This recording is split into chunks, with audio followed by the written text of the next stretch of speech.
Ok, eh bien déjà merci beaucoup à tous d'avoir fait l'effort de vous connecter. J'espère que vous allez tous très bien en ces moments très difficiles. Donc avec Salvatore, on a décidé, enfin pas seulement avec Salvatore, avec le conseil de laboratoire, on a décidé de conserver donc cette réunion, ce premier séminaire. Parce que bon, on s'est dit que c'était peut-être pas la peine de tout annuler, étant donné qu'on pouvait tout de même faire les choses par Skype. Alors, il devait y avoir 3 intervenants, mais la troisième personne, qui n'était autre que Marie Durand, donc, qui était en tête sous ma direction, qui a soutenu au mois de novembre, n'était plus disponible. On peut comprendre que là, ça a beaucoup chamboulé les choses dans son entreprise aussi. Du coup, nous avons 2 intervenants qu'on remercie énormément. Et donc, peut-être que Salvatore, tu peux présenter un petit peu les choses, si tu veux, s'il te plaît. Oui, si vous voulez, nous avons... là. Alors oui, aujourd'hui, nous avons... on commencera par le professeur Tijus. Aujourd'hui, la journée est dédiée aux technologies cognitives pour l'apprentissage. Donc, on commencera avec une présentation du professeur Tijus et après une présentation de Thomas Gargot.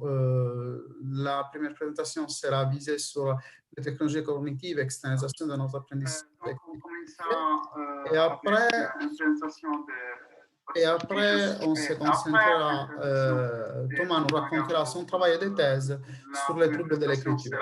Et en théorie, on va finir vers midi.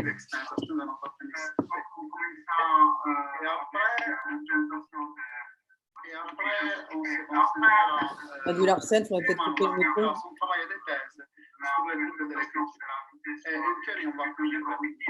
Pour Nabul Arsène, il faudrait peut-être couper les micros. Et ça fait un écho qui est très très long en fait. Et je crois que l'animateur, il peut bloquer tous les micros qu'il veut, je crois. Il peut muter tout le monde. OK. Alors, je passe la parole à Charles Tijus pour commencer sa présentation. Merci. Ok, je vais essayer de partager mon écran. Donc, je crois que c'est celui-là.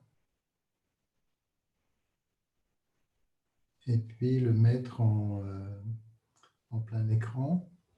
Ça va, tout le monde voit bien? Oui, quelqu'un peut me faire un retour, si c'est bon? Oui, c'est bon, Les merci slides. beaucoup, Charles. Ok.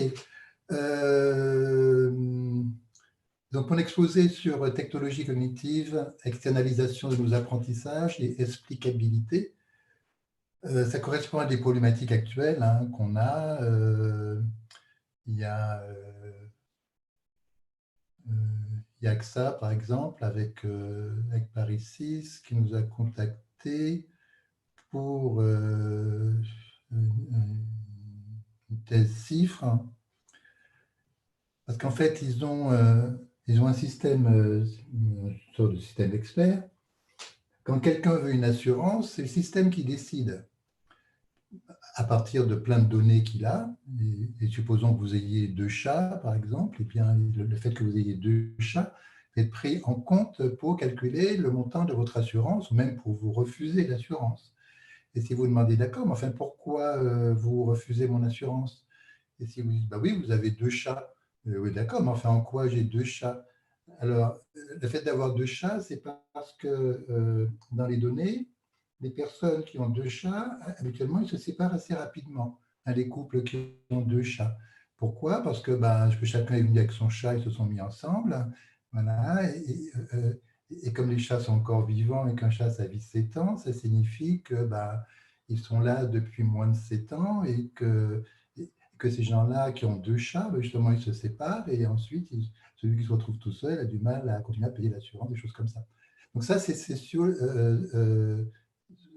évidemment, c'est un peu aberrant, mais c'est ce qui va rejoindre des prises de décision qui échappent à la compagnie d'assurance elle-même, parce que vous avez des systèmes qui vont décider pour nous, donc c'est ça hein, ils vont prendre des décisions pour nous, c'est ce qu'on va appeler cette technologie cognitive, une des technologies cognitives.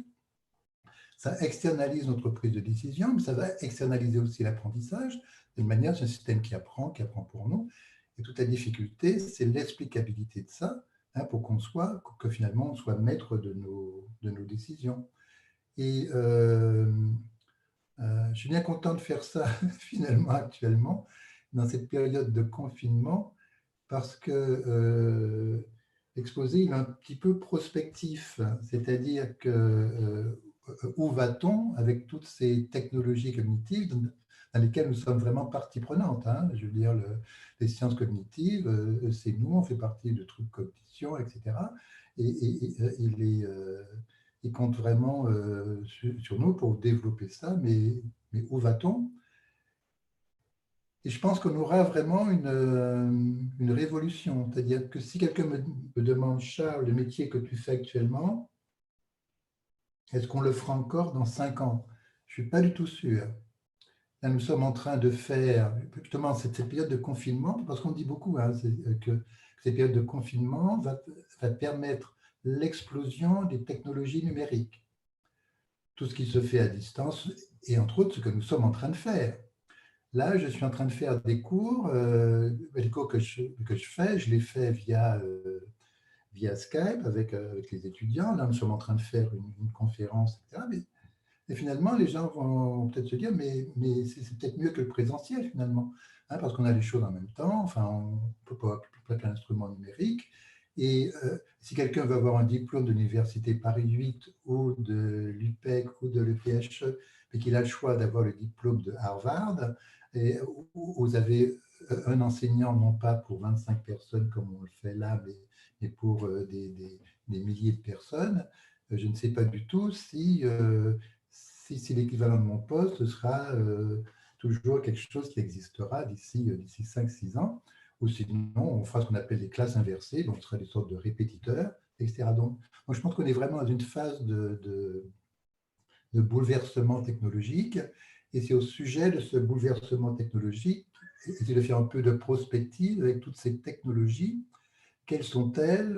Où vont-elles? Et une des premières choses, c'est que, évidemment, Excuse-moi, Charles, est-ce que tu pourrais mettre en plein écran, s'il te plaît? c'est en plein écran. En plein écran ton slide. Oui, mais pour moi, il est en plein écran. Ah bon. Sauf si j'enlève peut-être le partage. Il n'est pas en plein écran pour vous? Non, on voit la partie commentaire, tous les slides à gauche et puis le slide principal au milieu. Ah, d'accord. Alors ça, Si tu enlèves le partage et que tu le remets en choisissant une autre fenêtre, je pense que ça marchera. Ah, c'est ça, oui. Ouais. Ah ouais. Donc, si je le mets ici, attends. Ça sent bon? Non, ça sent pas bon. Là, non, Je pense qu'il faut enlever le partage et puis en remettant, tu choisis la fenêtre que tu veux. OK.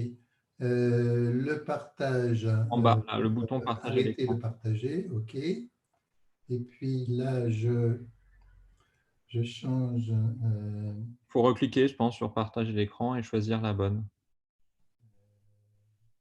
Cliquer sur partage d'écran. Mais est-ce que je mets d'abord en plein écran et puis ensuite, non. Hein. Il faut essayer, je ne sais pas. Ouais, OK. Donc là, j'essaye maintenant de changer l'écran. Alors, c'est pas celui-là, c'est voilà, celui-là. Partager l'écran. Pascalin est actuellement indisponible. Est-ce que ça C'est marche? parfait. C'est parfait. OK. Merci. D'accord. Là où j'en étais, c'est que c'est la Chine, là. En 2017, ils ont décidé de mettre 150 billions dans l'intelligence artificielle et qui inclut les sciences cognitives, hein, dont on va parler. La France a lancé tout un programme sur France Intelligence Artificielle qui continue et qui finance Donc, il y a déjà énormément de moyens qui sont mis sur l'intelligence artificielle. Les domaines, oui, on les connaît, hein, apprentissage automatique, représentation des connaissances, modélisation des raisonnements, décision, enfin tout ça, voilà, c'est grosso modo, c'est actuellement, vous avez beaucoup d'équipes qui travaillent là-dessus. Si on regarde nous-mêmes, Charles, sur les différentes thématiques sur lesquelles nous sommes sur pas mal de ces thématiques, donc vraiment concernés par ce bouleversement. Mon exposé, grosso modo, ce sera de rappeler que ce n'est pas seulement d'un point de vue cognitif qu'on est augmenté, on est d'abord augmenté de manière physique, de manière physiologique, et puis notre pensée, notre raisonnement, notre cerveau est augmenté, et que finalement, cette augmentation cognitive, elle va concerner la perception. Alors tout ça, ce sont les externalisations, on va le voir, hein, ce sont les externalisations, donc des choses qui se trouvent en dehors de nous, mais qui étaient auparavant internalisées.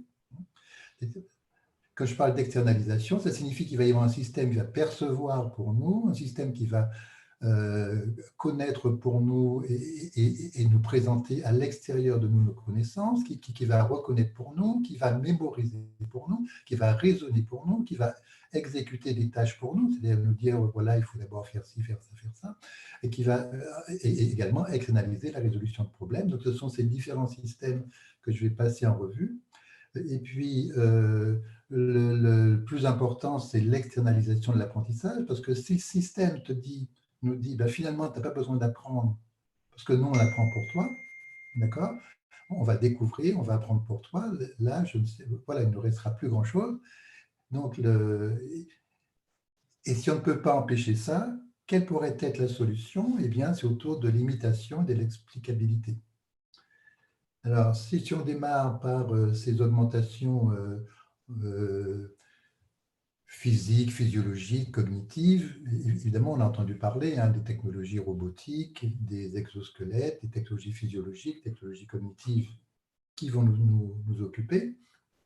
Alors, les technologies robotiques, on peut être physiquement déjà augmenté actuellement. Vous avez des gens qui ont des exosquelettes qui réduisent la charge physique, l'apparition de troubles musculo-squelettiques, des robots téléopérés qui nous accompagnent. Actuellement, la France qui a lancé le fantassin, enfin le robot mule. C'est le robot qui accompagne le fantassin, il n'a plus besoin de porter ces choses. C'est le robot à côté qui porte, qui l'accompagne, qui le suit. Et les exosquelettes ou ces robots mules, ils sont de plus en plus intelligents, c'est-à-dire qu'ils prennent des décisions, ils savent qui suivent, ils savent par où passer, ils sont téléopérés, ils sont géolocalisés, ils se déplacent tout seuls. Tout ce qui est technologie physiologique, actuellement, je pense qu'un certain nombre d'entre vous, parce que moi je n'en avais pas, une montre connectée qui vont donner tous les repères physiologiques, qui peuvent alerter quand vous avez une crise cardiaque, etc. Vous avez des vêtements connectés, on a travaillé là-dessus au Pujol Textilus. Vous avez actuellement l'équipe de François Jouan qui développe le matelas connecté. Et tout ça fait qu'on est physiologiquement augmenté pour mieux connaître notre état de stress, qualité de sommeil, etc., état de santé. Et puis, vous avez les technologies cognitives. Technologies cognitives, c'est très important, c'est ce que dit Michel Serres. Les ordinateurs, et ça date déjà, les ordinateurs sont des externalisations dans notre cerveau, les circuits intégrés, les externalisations de notre mémoire, les algorithmes, une externalisation de fonctions mentales. Donc là, tout ce que je vais développer, c'est en fait cette externalisation de nos fonctions mentales. Comment c'est externalisé, tout ce qui était internalisé, comment ça se retrouve être externalisé. Évidemment, ces technologies cognitives, elles sont fondées sur des usages de la connaissance de l'être humain, etc. Voilà. Donc, c'est sur ces technologies cognitives. Alors, je suis persuadé que ça ira croissant, ça le va déjà, et souvent c'est tellement naturalisé qu'on ne s'en rend pas compte, à quel point actuellement il y a toutes les quantités de données, des public data, etc., vous allez prendre le bus, on vous dit que le bus arrive dans 3 minutes. Vous n'avez plus besoin de vous questionner sur alors le bus, est-ce qu'il arrive? Non, c'est affiché, c'est externalisé, parce que sinon vous pourriez raisonner. Hier, j'étais à la même heure ici, combien de temps j'ai attendu le bus, etc. Maintenant, c'est externalisé. tous les systèmes de stockage, les supercalculateurs, les méthodes d'analyse, d'extraction de connaissances, supervisées, tout le deep learning dont on parle beaucoup. Et puis très important, le développement des smart things dans tous ces objets connectés qui sont basés sur la captation du comportement des utilisateurs et qui vont utiliser ce comportement, qui vont apprendre à s'adapter à l'utilisateur pour être justement des smart things, des choses qui sont censées vous aider. Quand vous vous déplacez en voiture et que vous avez un tom-tom qui vous dit tournez à gauche, tournez à droite, etc., les gens ne se préoccupent plus, une fois qu'ils ont rentré leur destination, voilà, de ce qu'il faut faire. Actuellement, ils sont des smart things comme ça qui sont là pour vous aider, mais qui font à votre place. Donc ça, ce sera l'externalisation, par exemple, de l'exécution de tâches, hein, puisqu'on vous dit comment exécuter une procédure. Alors, tous ces smart things qui externalisent la perception, la connaissance, la reconnaissance, le rappel, l'identification, la mémorisation, le raisonnement, l'exécution de tâches, la prise de décision, ils seront de plus en plus augmentés. Et puis, surtout, ça nous permet d'accéder à des connaissances, mais sans les connaître, d'accéder à des prises de décision sans comprendre le pourquoi. Donc tout ce qui est explicabilité va vraiment être quelque chose de déterminant pour nous-mêmes. Alors, si on considère l'externalisation de la perception, alors évidemment, je parle de la vision, mais les autres perceptions, elles sont augmentées aussi. Hein. Vous pouvez avoir pour l'audition, par exemple, où le son qui vous parvient, il sera géolocalisé, par exemple, hein, pour vous aider à trouver ou à repérer où se trouve ce qui a produit un son. Et déjà, nous avons les systèmes de réalité augmentée, hein, c'est-à-dire vous mettez des lunettes puis on vous dit c'est quoi ça, c'est quoi ça. Vous pouvez être en réalité virtuelle ou simplement via la caméra du smartphone, vous avez des applications, vous regardez une feuille et on vous dit de quel arbre c'est. Hein, c'est-à-dire que tout ça, c'est un système qui perçoit pour vous, que tout ça c'est à travers des caméras, etc. C'est de la lumière finalement. Vous avez un système qui perçoit pour vous et ensuite va reconnaître pour vous.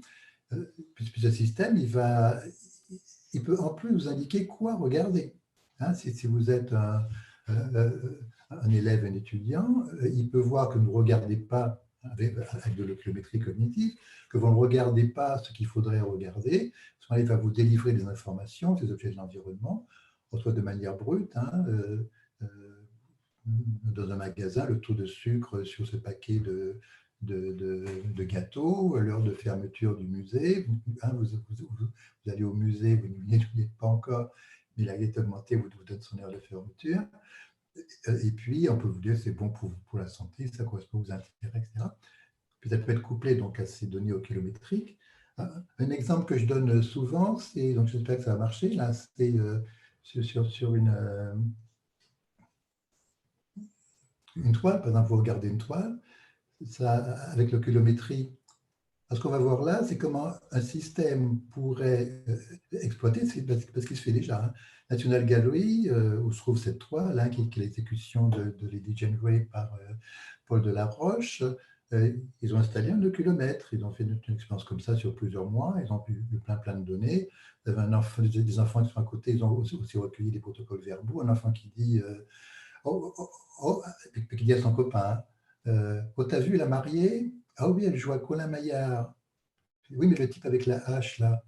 Oh oui, ils vont lui couper la tête. Voilà. Pour montrer que là, ce phénomène d'interprétation, à quel moment, il faut avoir des gens qui regardent la toile et qui ne comprennent pas, parce que finalement, ils ne sont pas allés à tout explorer, à tout comprendre, ils ne vont pas comprendre la signification de la toile, son contenu, etc.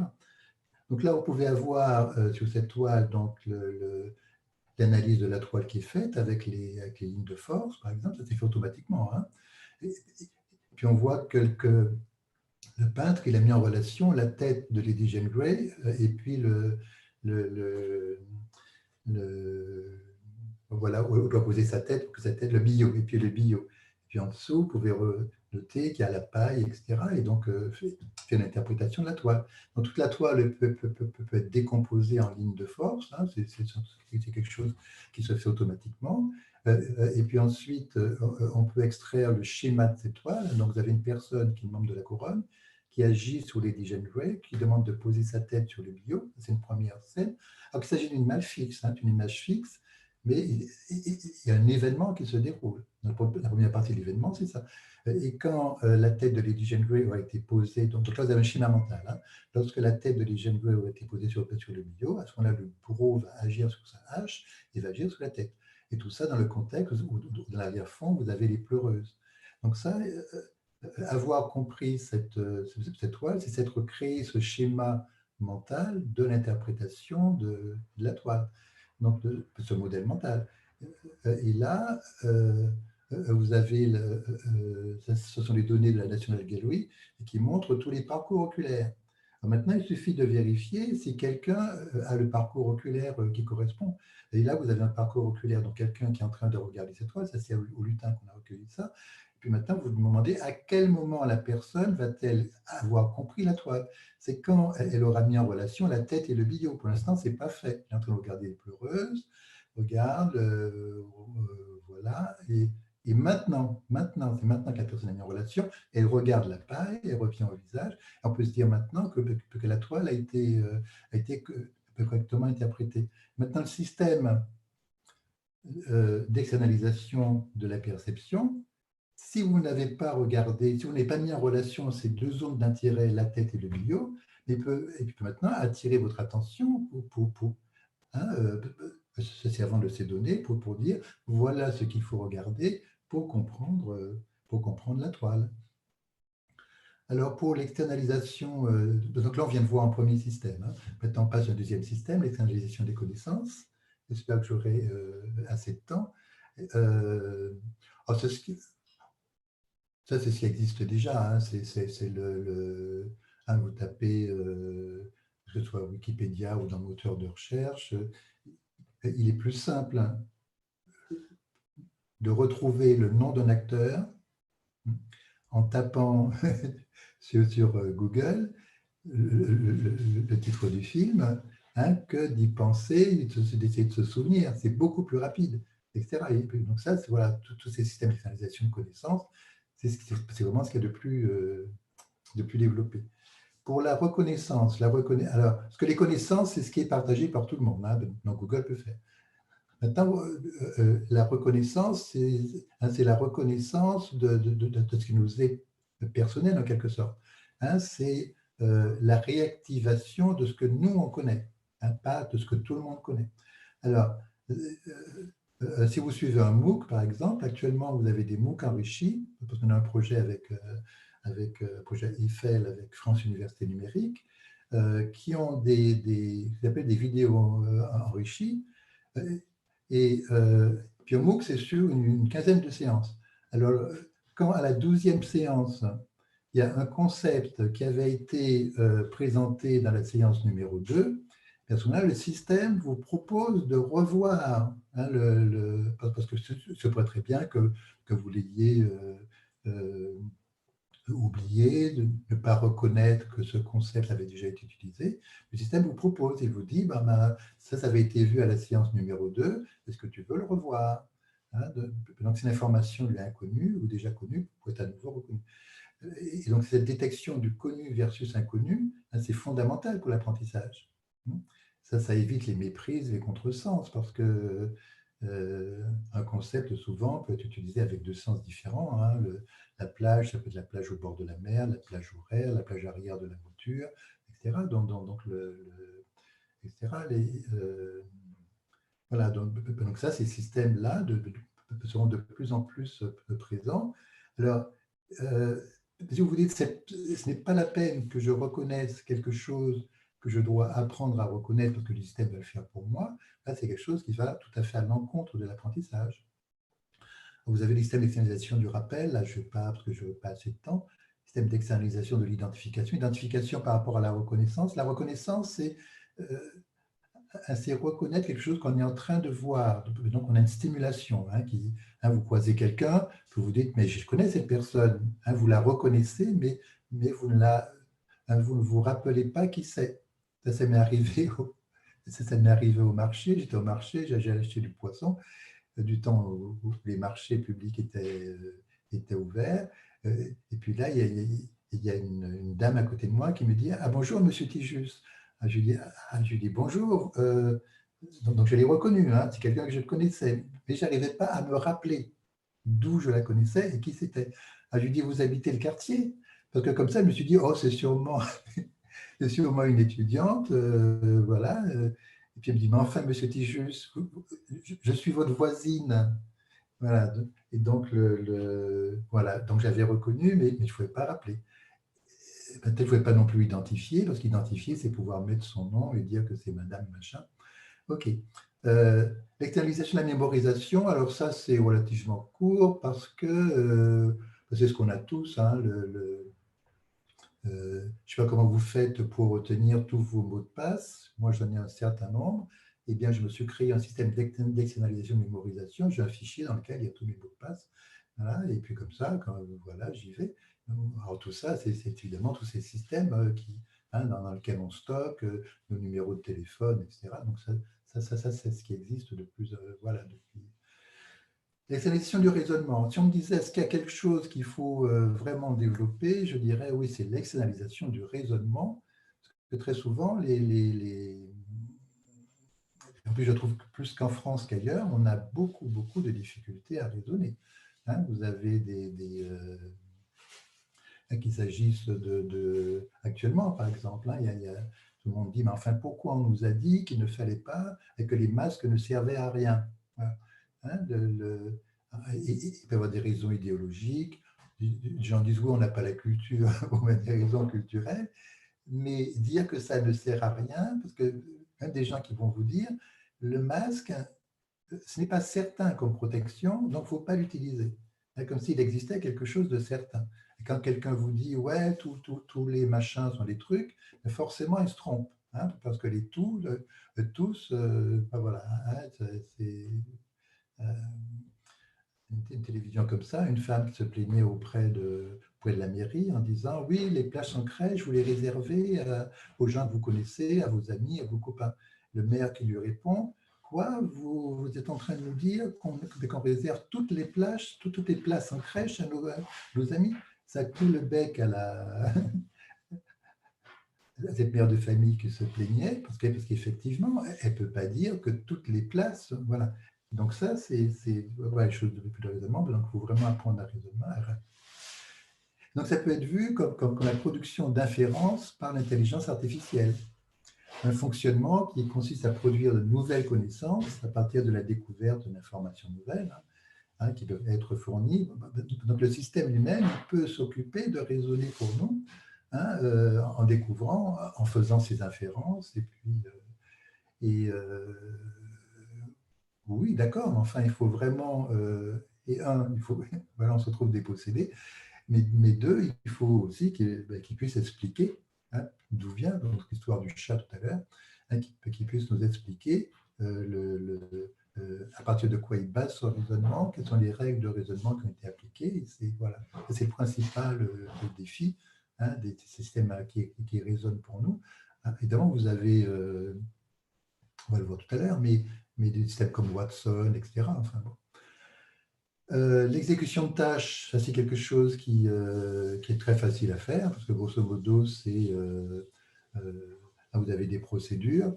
Il n'existe pas l'équivalent de dictionnaire, il n'existe pas de thésaurus. Le seul thésaurus qui y est, parce que thésaurus, c'est sur les activités.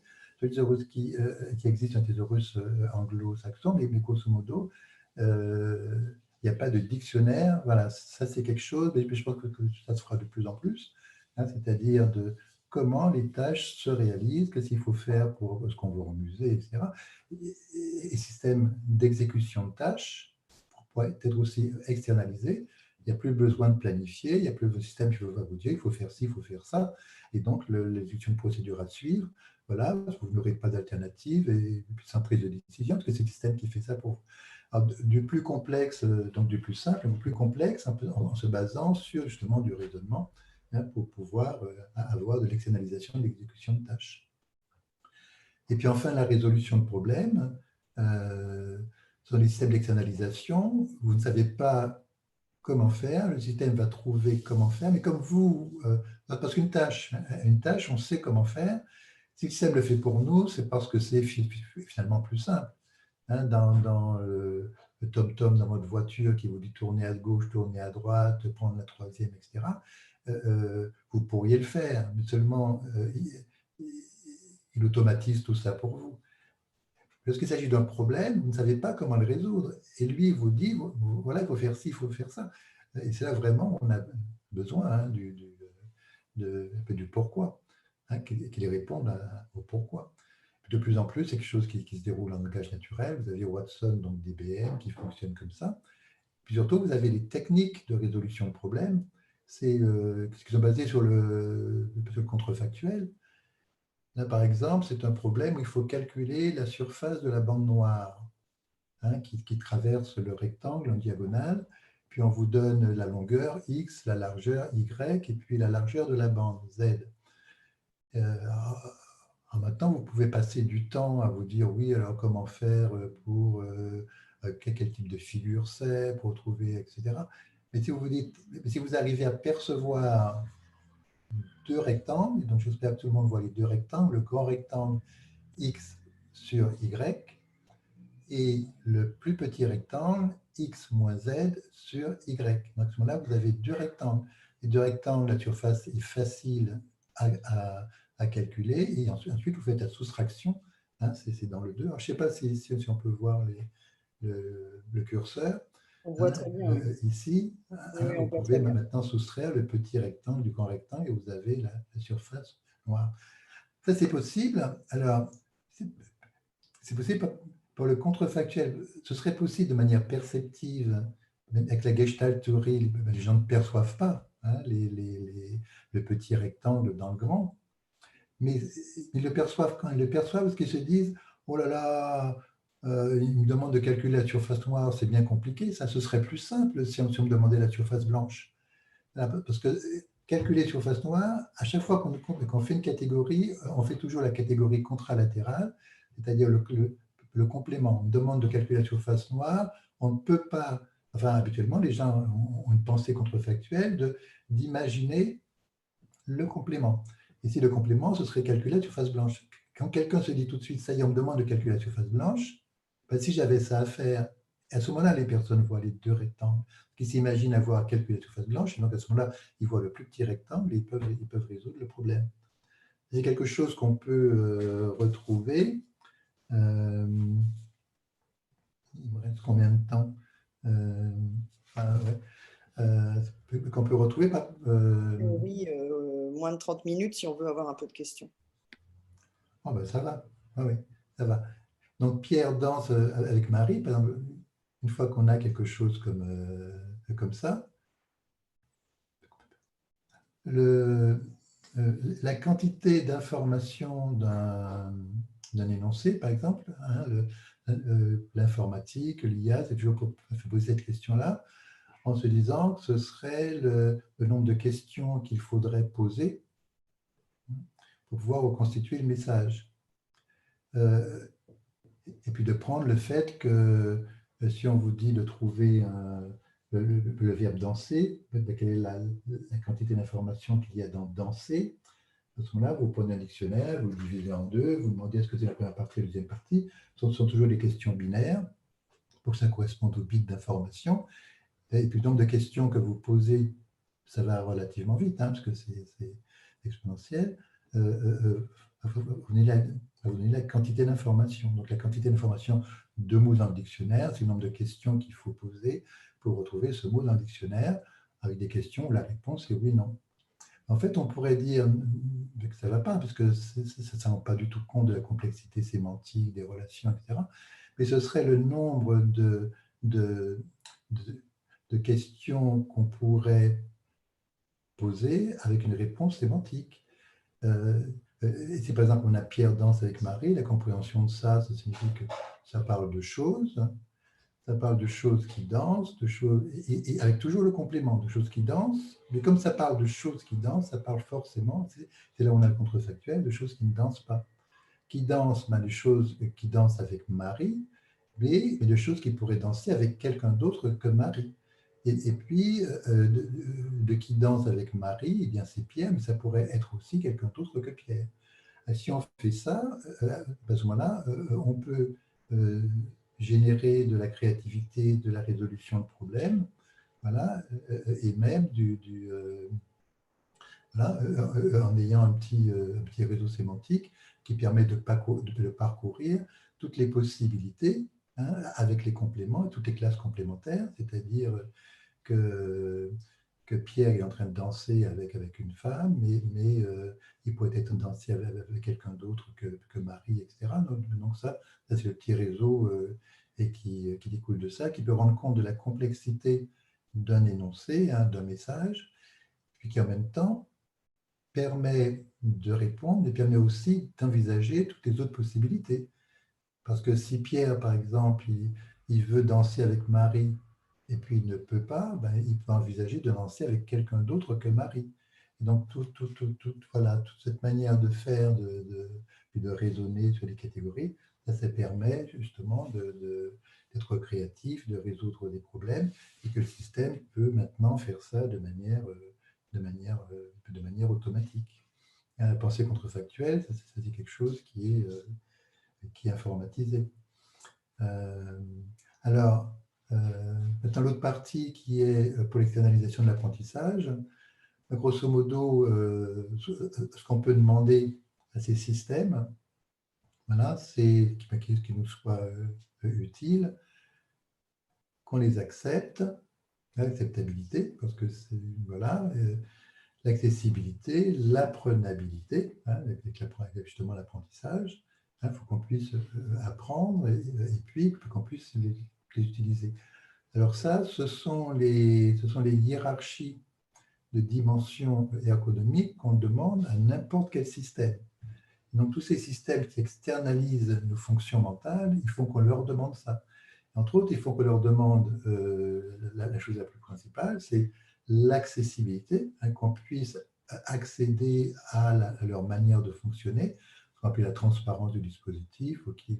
Alors bien sûr, tout le problème, c'est tout ce qui est deep learning, réseau de neurones, etc. Ils disent, ben non, c'est trop complexe.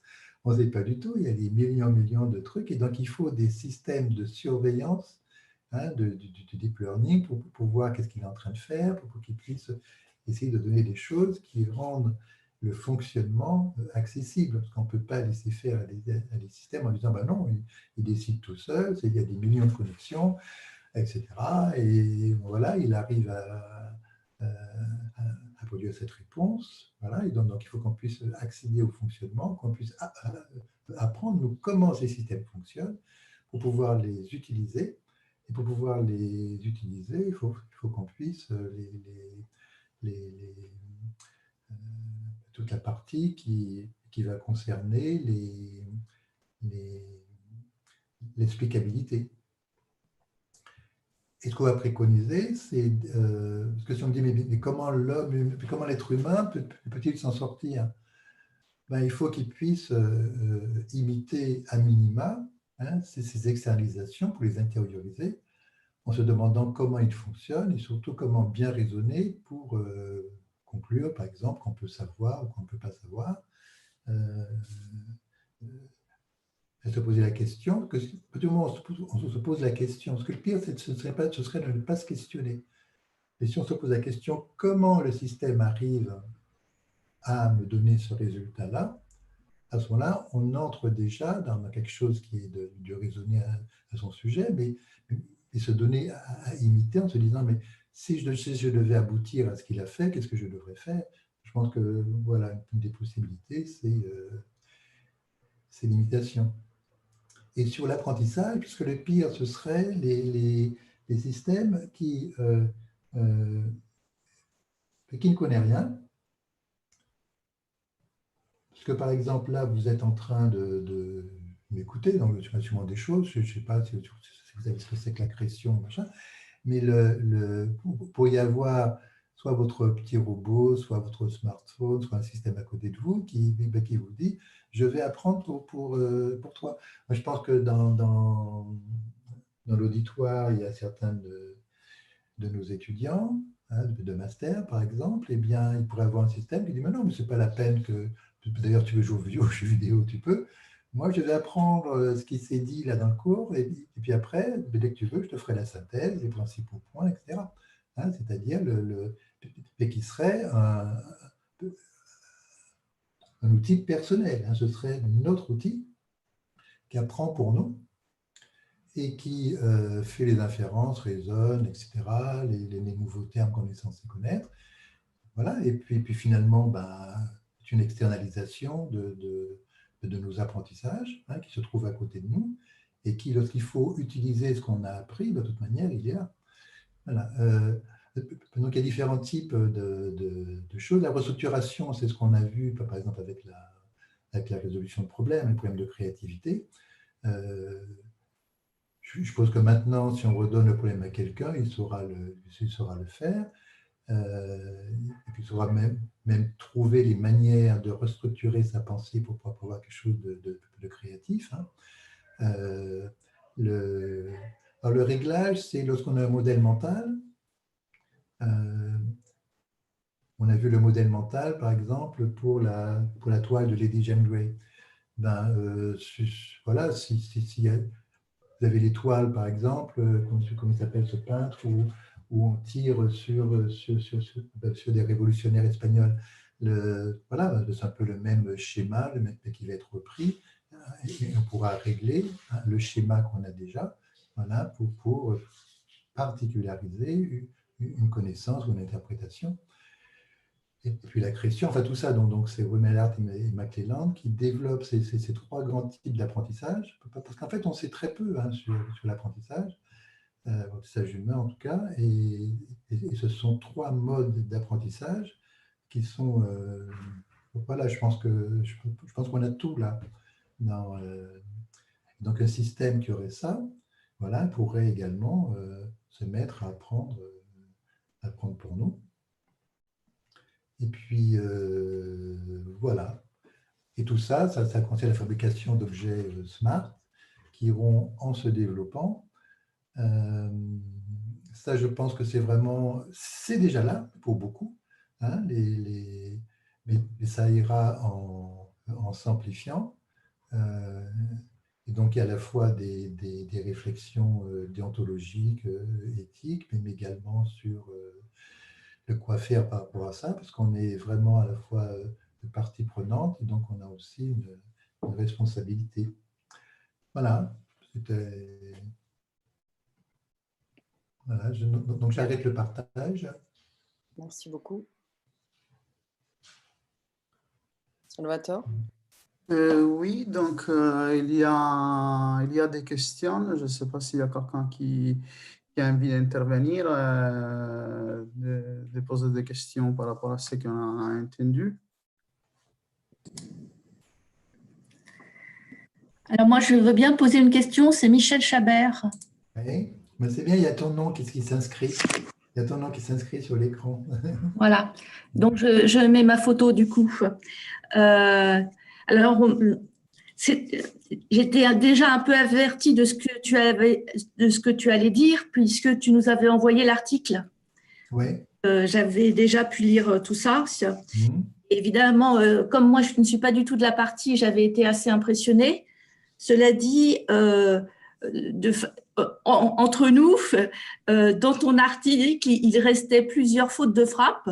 Et je me suis dit, finalement, on peut dire des choses très, très sophistiquées et avoir un logiciel avec correcteur d'orthographe qui ne fonctionne pas très bien. C'est entre nous, tu vois. Donc, ce n'est pas si simple, la technique intelligente. Voilà. Ma vraie question, elle est là. Pour moi, ce qui est plus important, c'est l'utilité par rapport à l'homme. Par rapport à l'homme et par rapport à son environnement et à la planète, donc. Et dans le contexte que nous vivons actuellement, on s'aperçoit que en fait, les choses les plus utiles, c'est des morceaux de papier pour se protéger. Et donc, je me demande si on se pose suffisamment les questions éthiques avant de fabriquer des trucs à retour de flamme. Je suis d'accord que c'est agréable, j'avoue, mon tom-tom, je l'aime bien. Ça a évité les disputes entre le chauffeur et celui qui tient la carte. Donc, le tom-tom, c'est pas mal. Il y a plein de choses qui sont bien, mais j'avoue que ça me fait peur. Et pourquoi est-ce que ça me fait peur un peu tous ces systèmes d'apprentissage qui vont remplacer ma mémoire, qui vont remplacer plein de choses, c'est qu'à chaque fois, on fait appel au cloud et ça consomme énormément d'énergie. Et moi, j'ai peur qu'à force de faire appel au cloud et à l'intelligence extériorisée, eh ben, en fait, on dépense beaucoup trop d'énergie. Et on va se scléroser nous-mêmes, notre intellect va se scléroser et par ailleurs, on va dépenser l'énergie du monde. Voilà, arrête.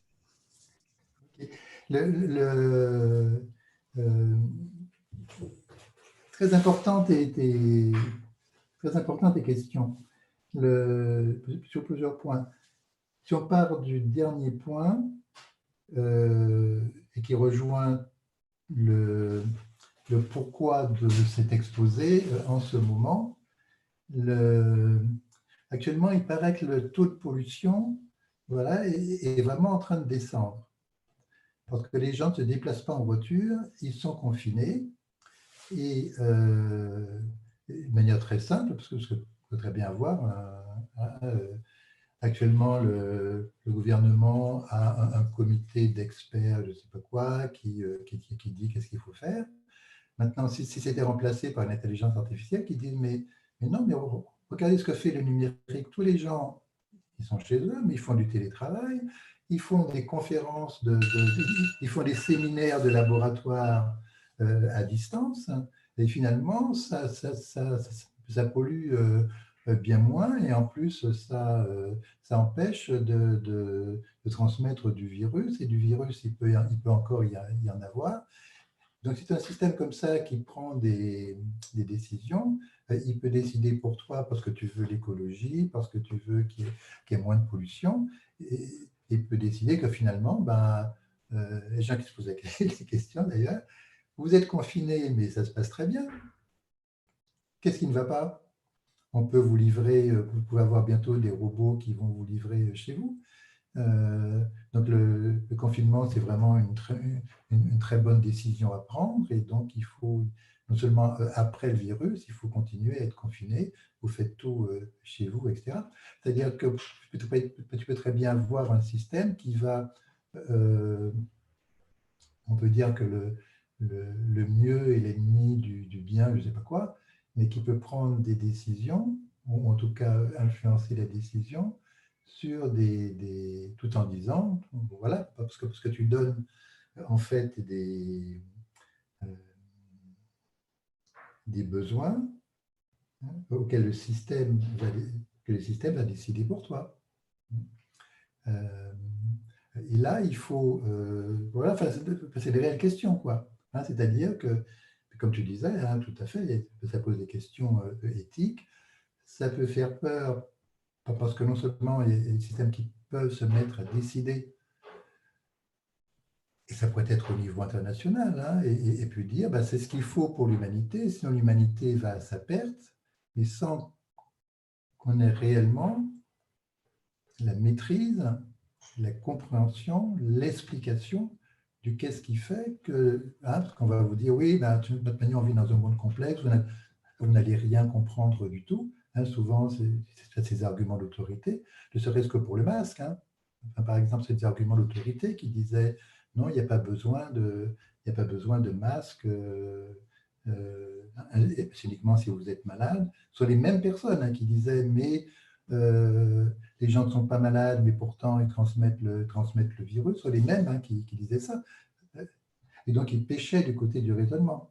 Et quand tu disais que le plus important actuellement, cette période de virus, c'est un bout de papier sur la figure, ce n'est pas ça le plus important. Le plus important, ce n'est pas le bout de papier, c'est la décision de mettre ce bout de papier. Et cette décision de mettre ce bout de papier, eh bien, actuellement, il y a plein de gens pour dire que parce que cette décision n'a pas été prise, actuellement, aussi bien aux États-Unis qu'en Europe, voilà, on est vraiment très, très embêtés. Et que si cette décision avait été prise, le bout de papier, voilà, aurait beaucoup réduit le nombre de personnes à l'hôpital, de morts, de transmission du virus, etc. Donc, on a vraiment c'est pas le bout de papier, c'est la décision pour ça. Et cette décision pour ça, dans un monde de plus en plus complexe, et de plus en plus ce sont les systèmes qui vont prendre ces décisions. Et si on ne maîtrise pas ces systèmes, maîtriser le système, ça fait comprendre. C'est l'explicabilité. Est-ce qu'on peut avoir l'explication qui va nous permettre de comprendre et puis de raisonner à notre niveau pour partager la décision ou réfuter ou refuser la décision du système.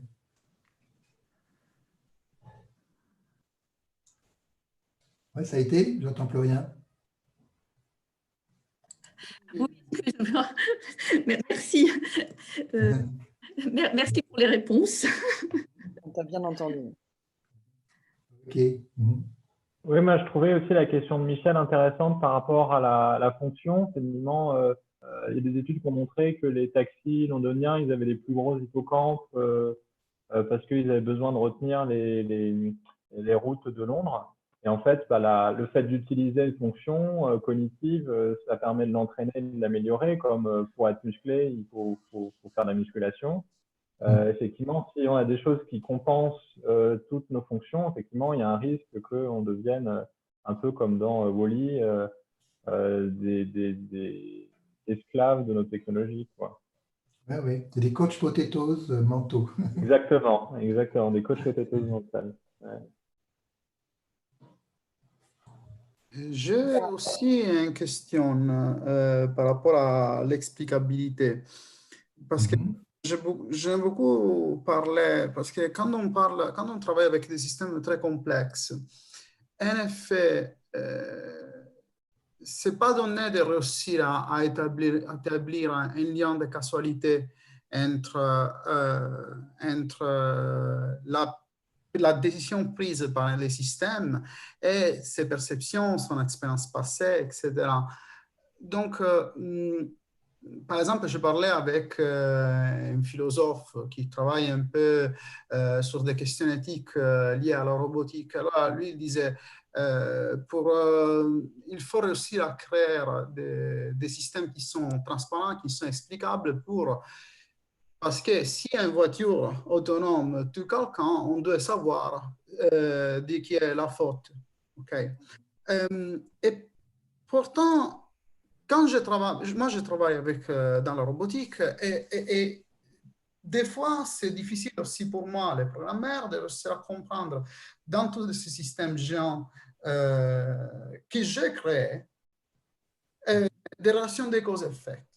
Alors, quand on parle de situations réelles, d'environnements réels qui sont partiellement observables, quand on inclut des raisonnements probabilistes dans nos systèmes, effectivement, ça devient très difficile de réussir à suivre les parcours des algorithmes qui ont créé. Là, il y a quelqu'un qui pense qu'il sera correct de donner des personnalités juridiques aux robots, des personnalités juridiques aux algorithmes pour dire, OK, c'est la faute des algorithmes, de l'algorithme sans donner la faute à personne, comme si cet objet est une personne, a une capacité de raisonner autonome. Donc, la question que je pose, un peu, si vous pouvez développer un peu sur ça, sur effectivement, quand on travaille dans un environnement réel, avec des raisonnements qui sont probabilistes, on a des connaissances partielles du monde, et là, ça devient très difficile d'établir de l'explicabilité, d'établir. Et donc, comment on peut faire là? Parce que là, je suis complètement perdu sur ça. Oui, ouais.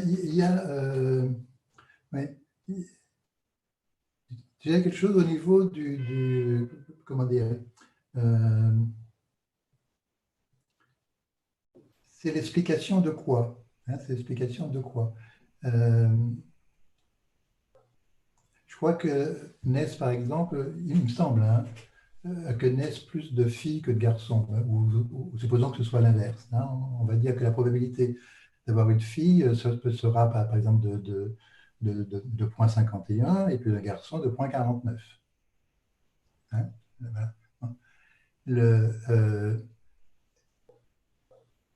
c'est absolument inadaptable au cas individuel. Hein, c'est-à-dire que c'est quelque chose qui, au niveau d'une population, peut avoir du sens, mais quelqu'un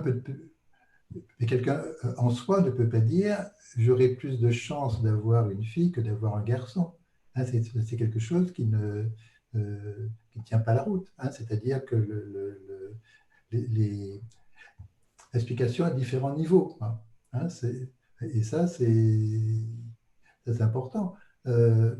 On peut voir l'application d'un algorithme pour les voitures en particulier, etc. Et puis un accident sur quelque chose qui était justement improbable, par exemple. Hein, J'ai encore un autre exemple, c'est cette cartomancienne qui disait à tous les futurs parents, vous me donnez 100 €, je vous prédis si c'est un garçon ou si c'est une fille, et si je me trompe, je vous rembourse. De toute manière, fini milliardaire. Hein, donc il faut vraiment qu'il y ait une part de raisonnement qui relève de la machine, il y a une part de raisonnement qui relève aussi de ce que va dire, de ce qu'on va comprendre et interpréter de la machine. Le TomTom dont on parlait là, tout à l'heure, au moment où j'étais en Pologne, il me dit de prendre à gauche, et puis c'était bouché, et donc je suis obligé de faire demi-tour. Je reviens au même endroit, il me redit à nouveau de le reprendre à gauche, et comme ça, au bout de 3 fois de suite, ça aurait pu être interminable, et on est censé lui faire confiance, mais lui n'avait pas dans ses données que la route était bouchée, et donc à chaque fois, il me faisait passer au même endroit. Ça, ce n'était pas prévu, et c'était un peu en dehors du domaine d'applicabilité de l'algorithme. C'est quelque chose qu'il n'avait pas prévu. Et or, l'imprévisible, c'est constant. Il y a un système qui pourrait apprendre tout en faisant. Hein, c'est-à-dire que moi, j'ai dû prendre, je me suis dit, non, ça ne marche pas, hein, je vais prendre un autre chemin, parce que j'ai tenu compte du ici et maintenant. Ce qu'on n'a pas encore, ce sont des systèmes qui pourraient explorer le ici et maintenant, tout en ne sachant pas ce que ça va donner. Et ça, on sera obligé de déléguer ça aussi au système. Hein, c'est-à-dire que le système, que la voiture autonome, il n'y a rien sur la carte, il y a une route qui est là, il ne peut pas aller là où il avait prévu d'aller, il ne sait pas où va mener la route, et bien qu'il puisse la prendre. Voilà. Actuellement, je ne pense pas qu'une situation comme ça soit déléguée, quel que soit le robot et quelle que soit l'intelligence. C'est toujours dans un domaine fort clos. Et or, il faudra vraiment, à un moment donné, qu'on délègue ça. Mais ce serait sur le contrefactuel, hein, justement.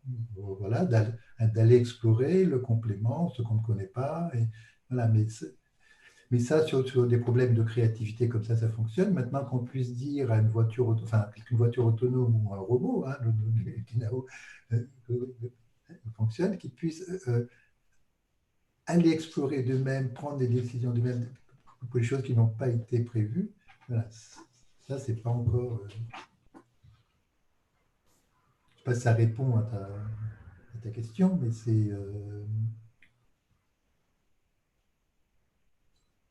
Ouais, ça répond à peu près à ta Oui, question. justement, ce qui m'a fait penser, c'était un peu ce que nous faisons avec nous-mêmes.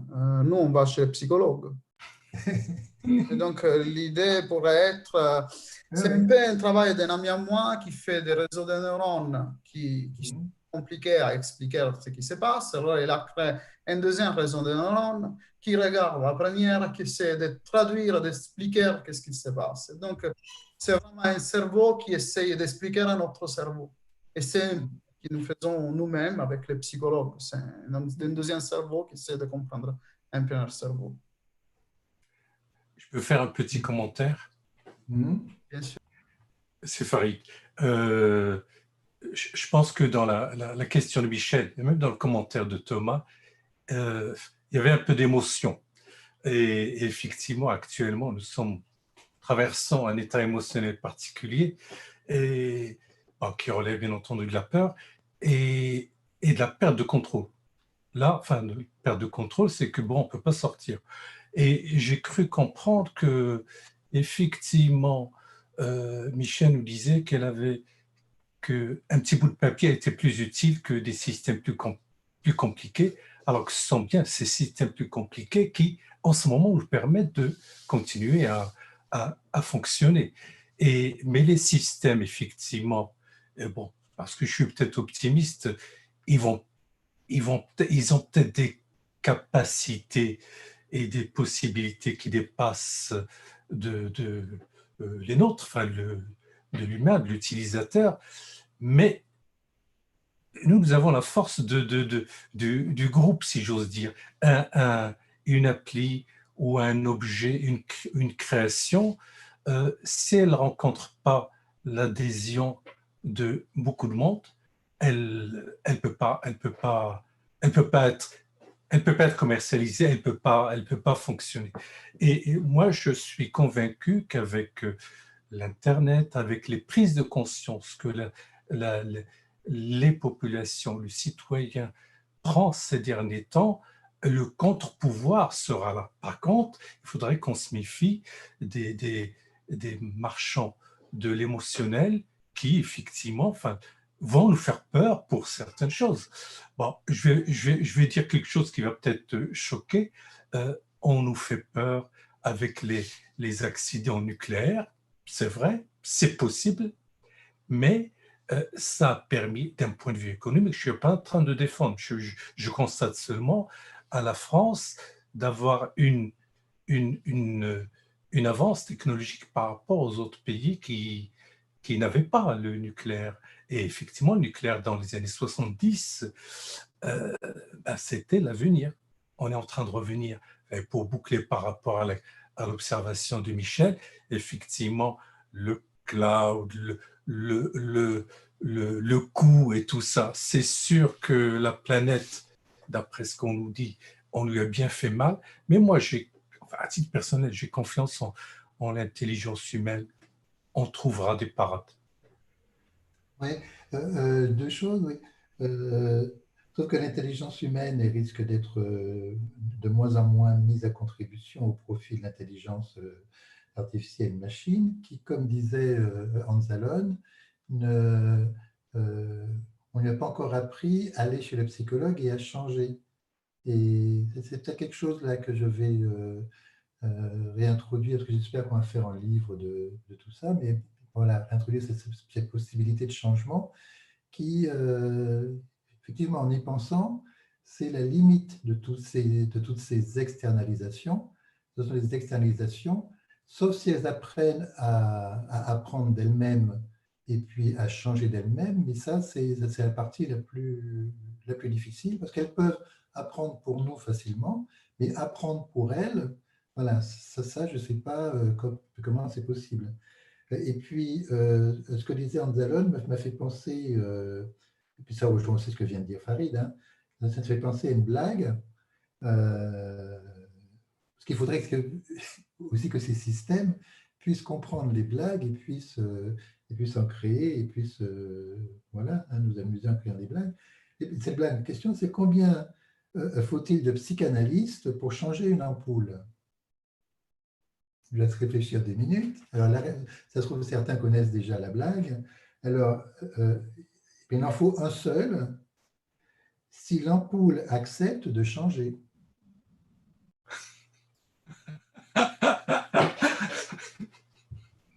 Ouais.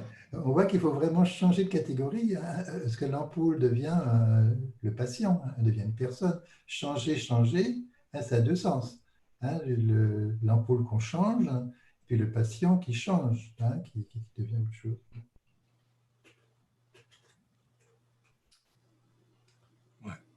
Ok. Tous ces échanges sont très intéressants. Et Isis, peut-être tu voulais ajouter. Alors, déjà, Charles, Salvatore Anzalone, c'est Salvatore son prénom. Oh, pardon. C'est un détail. Je voulais juste dire à tous que donc Elisabetta avait mis une vidéo sur Internet et la pollution. Vous l'avez dans le chat, dans la partie conversation. Et puis, grand merci évidemment, Charles. Alors, finalement, enfin, c'était une sorte de micro-question, mais je ne sais plus au début, j'ai noté trop tardivement, donc j'ai oublié la formule, mais tu disais en gros qu'on pouvait accéder à la connaissance sans même la connaître, mais c'est sans doute pas ça que tu as dit exactement. Qu'il n'y a plus de création de schéma mental, hein, contrairement à ce qui se passe quand on regarde l'œuvre de Lady Jane Grey. Et finalement, la réflexion que j'en avais, c'est que en s'augmentant, on se diminue en fait. Ben oui, tout à fait. C'est dramatique, non? Oui, parce que l'internalisation, il faut savoir, hein, les opérations mentales sont beaucoup plus rapidement faites en étant externalisation. Et si vous dites par exemple, si un élève il a un devoir à faire, il faut qu'il calcule la surface d'un champ de 16 fois 4. Il pourrait le faire mentalement en se disant 16 fois 4, je ne sais pas ce que c'est, mais 4 fois 10, 40, et puis 4 fois 6, c'est 12, 32, donc ça fait 52, etc. Et puis il pourrait le faire mentalement. Si dans Google, parce que vous avez le moteur de recherche ouvert, vous tapez 12 étoiles 4, en 150 millisecondes, il répond. Hein, en 150 millisecondes, il vous donne la réponse. Et donc, il suffit de taper ça, et on prend la réponse, et on copie dans le devoir, ou on le tape. Et 150 millisecondes, c'est... non, pardon, je suis désolé. 150 millisecondes, c'est le temps qu'il faut pour appuyer sur une touche. La réponse, c'est 260 millisecondes. 260 millisecondes. J'ai publié dans un article, c'est 260 millisecondes. Et alors que juste pour appuyer sur une touche, c'est 150 millisecondes. En plus, Google vous dit qu'il a trouvé ce résultat et le premier de 3 millions et quelques de résultats que vous pouvez tous parcourir, hein, dans lesquels il y aura 12 fois 4. Et donc, on a une sorte d'externalisation qui rend les choses beaucoup plus faciles. Et c'est ça parce que les choses qu'on faisait de manière internalisée, c'est fait de manière externalisée. Et on pourrait le faire soi-même. Mais comme c'est fait beaucoup plus rapidement, et voilà, on a le résultat, et puis en plus, on ne se trompe pas, etc. Et donc, c'est ça qui rend l'externalisation, puis qui va nous déposséder, effectivement, en étant externalisé, comme ça.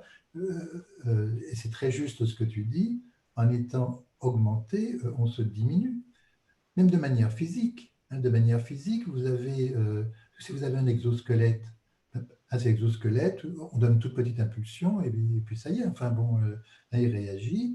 Donc on apprend à porter des charges très lourdes, mais en même temps, je suis sûr que quelqu'un qui aurait toujours, si on a quelqu'un qui passe ses journées à transporter des caisses, etc., avec un exosquelette, je suis sûr que son corps va dépérir. Moi j'ai joué au tennis, enfin au tennis de table contre un truc de Google, je ne sais pas quoi, je jouais au tennis. Au début, je ratais les balles, alors que je suis bon au ping-pong, je ratais les balles. Après, je me suis habitué, mais ensuite, quand je suis retourné à la vraie table de ping-pong, j'étais nul. Il a fallu que je récupère à nouveau. Et donc, en s'augmentant, on se diminue. Oui, oui, tout à fait, oui, oui. Très juste. Hein. Justement, comment lutter contre ça? Comment On se diminue pas tout à fait, c'est-à-dire on s'augmente, on devient vulnérable, mais on développe quand même d'autres capacités. Je ne sais pas, poser la question, si vous avez des étudiants de différents niveaux, demandez-leur juste 9 fois 6, vous verrez qu'en fonction de l'âge des personnes à qui vous posez la question, la réponse sera plus longue. Parce qu'effectivement, quand de ma génération, on a appris tout ça, on a passé du temps à l'apprendre avec des punitions, en tout cas en ce qui me concerne, et les jeunes, avec la calculette, l'ont pas appris. Mais ils ont développé d'autres trucs. Je sais pas, ils arrivent à, je pense aux gamers et même aux pratiquants des SMS toute la journée, cette agilité avec les pouces à tapoter sur les claviers, ce sont de nouvelles augmentations. Mais ça ne peut plus faire d'autres choses. Après, il faut choisir son augmentation. Ouais. Bon, on conclut parce que c'était 11h30 normalement, Thomas. Les conclusions à midi, donc là on a un peu de retard, on a un quart d'heure de retard. Juste pour dire à tous qu'après, donc on a conseil de laboratoire à 2h, donc c'est pour ça qu'il ne faudrait peut-être pas trop mordre pour qu'on ait le temps de se préparer à manger, n'est-ce pas, dans le restaurant de Condorcet. Je me tais. Je laisse parler Salvatore. Si, non, je laisse parler en réalité. Je laisse parler en réalité Thomas qui va nous présenter l'algorithme pour détecter et traiter les troubles de l'écriture. Vous voyez bien mon écran? Oui. Parfait. Oui. Ok. Donc voilà, je m'appelle Thomas Gargaud, je suis psychiatre et je suis étudiant en thèse d'informatique. Et donc j'ai fait un master de sciences cognitives et voilà, je m'intéresse aussi aux psychothérapies, donc c'est intéressant de parler de psychanalyse tout à l'heure. Je suis supervisé par le professeur Archambault et Dr Gonzalez, donc Salvo, et le professeur Cohen à la Pitié-Salpêtrière.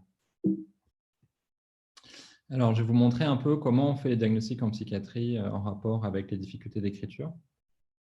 Alors, il y a vraiment un modèle hégémonique qu'il y a en psychiatrie, à peu près un consensus autour de ça, qui est de récupérer des signes, des symptômes, les informaticiens diraient des features, et puis après de faire des catégories. Et donc, c'est les classifications internationales de la classification nationale des maladies de l'OMS ou le DSM de l'Association américaine de psychiatrie. Donc, on fait des catégories de dépression, de troubles anxieux. Voilà. Alors, pour les problématiques d'écriture, on a le trouble développemental des coordinations, anciennement appelé trouble d'acquisition de la coordination ou encore avant dyspraxie. Donc, ça correspond à des difficultés d'apprentissage motrice. Par exemple, avoir des difficultés pour apprendre à faire ses lacets, sauter à la corde, jeter une balle. C'est assez fréquent. C'est beaucoup plus fréquent chez les garçons. Et ce n'est pas forcément très handicapant. Par exemple, Daniel Radcliffe, qui est l'acteur qui joue Harry Potter, il a un TDC et puis il peut avoir une vie comme les autres.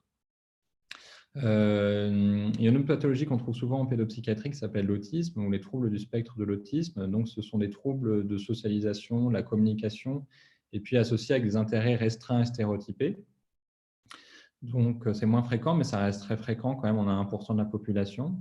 C'est complexe, donc il y a même une grosse discussion sur la terminologie et sur les seuils qu'on met pour parler ou pas d'autisme, parce qu'il y a des signes autistiques, en fait, plus ou moins dans toute la population. Il y a une grande diversité donc, dans cette catégorie-là, et il y a beaucoup de comorbidités, donc des troubles de l'humeur, des angoisses, mais aussi on trouve beaucoup de troubles moteurs, une très grande majorité des enfants. Le diagnostic actuellement d'autisme, il est fait sur le jugement clinique, le système expert. Il n'y a pas d'examen complémentaire. Là, pour l'instant, le psychiatre, c'est le moins mauvais outil pour faire le diagnostic. Et le psychiatre, il peut s'aider aussi d'échelles, des questionnaires ou d'observations systématisées, plus utilisées pour la recherche et pas vraiment en pratique clinique. Donc voilà, on commence à en parler aussi dans le grand public. Alors, j'ai commencé ma thèse avec une revue littérature pour essayer de voir un peu si on pouvait utiliser les nouvelles technologies pour mieux détecter, mieux comprendre les difficultés motrices dans l'autisme. En fait, on a trouvé différents capteurs, notamment diffusés dans le monde des jeux vidéo. Donc, par exemple, Nintendo qui a développé une espèce de balance qui permet de mesurer la posture en fonction de la pression qu'on met sur les pieds, qui permet de faire des interactions avec la console. Microsoft qui a développé une Kinect qui permet donc une caméra associée à un émetteur, un récepteur de rayons infrarouges qui permet de détecter en plus de la caméra la profondeur de différents objets et de reconstruire le squelette d'une personne, la posture, la position d'une personne. Des capteurs de pression lors de la marche, par exemple. En fait, ce qu'on s'est rendu compte, c'est ce dont on s'est rendu compte, c'est que quand on veut mesurer un trouble moteur, il y a une espèce d'équilibre à trouver entre la résolution spatiale, à quel point je suis précis dans l'espace, la résolution temporelle, à quel point je suis précis dans le temps, le coût, parce qu'il y a des systèmes pas chers utilisés pour des jeux vidéo, des systèmes très spécialisés, et puis à quel point je vais utiliser dans une tâche très spécifique ou très générale, plus écologique dans la vie de tous les jours.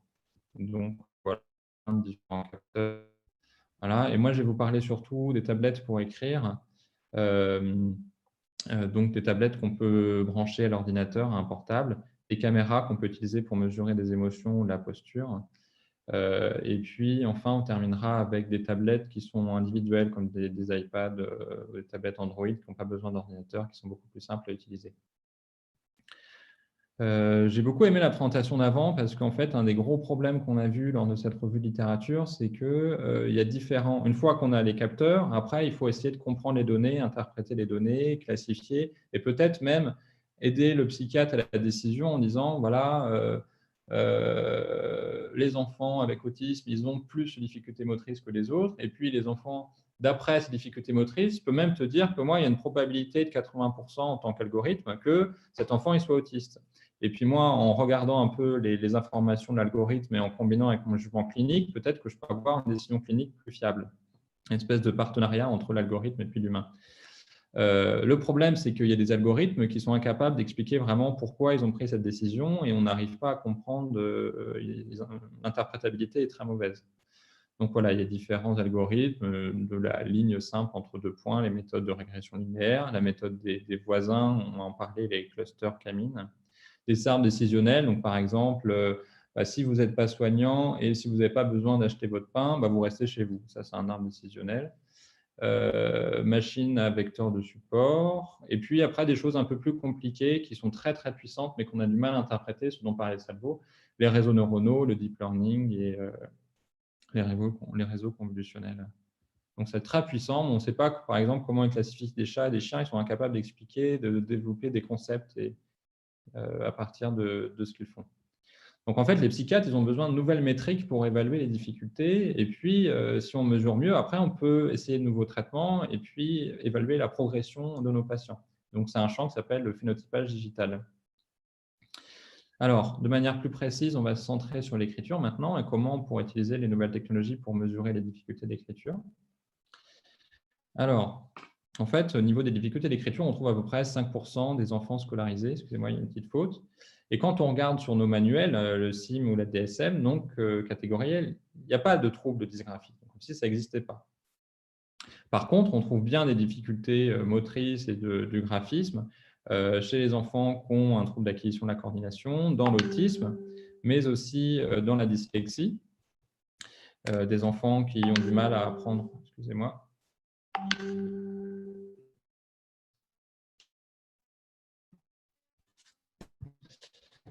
Des enfants qui ont du mal à apprendre les sons, à apprendre l'orthographe, et puis des difficultés dans les troubles de l'attention aussi, des enfants qui ont du mal à se poser, s'asseoir et se concentrer.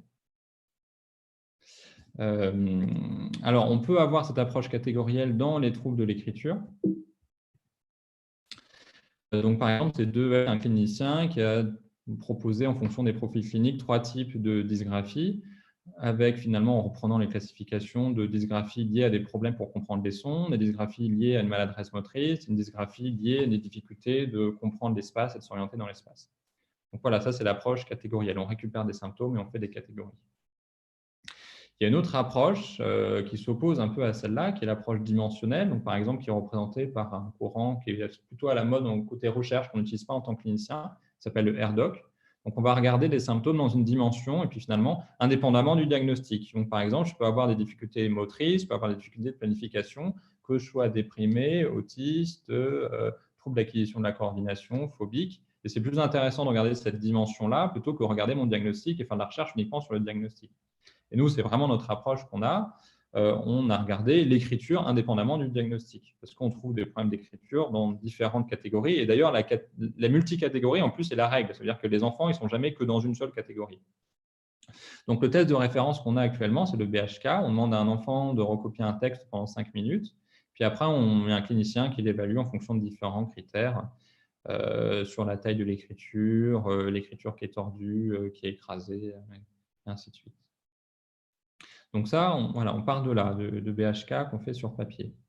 Alors, le problème qu'on a avec ce système-là, c'est qu'il y a un surapprentissage. Si je vais demander à l'enfant de le faire une fois, 2 fois, 3 fois, au bout d'un moment, il va apprendre par cœur le texte. Et ce n'est pas pour ça qu'il aura amélioré l'écriture sur d'autres textes. Ça prend beaucoup de temps pour passer le texte. C'est quand même 5 minutes. Après, il faut l'évaluer. Il faut 10 minutes d'évaluation. Il faut la grille. C'est chronophage. Et puis, ça nécessite des professionnels très bien formés, des ergothérapeutes, des psychomotriciens, pardon. Donc, ce n'est pas si évident que ça. Il y a des chercheurs qui ont essayé de copier ce modèle-là en utilisant un algorithme décisionnel, donc qui scannait des fiches d'écriture et puis récupérait des caractéristiques d'écriture pour copier un peu les choses qui ont été faites.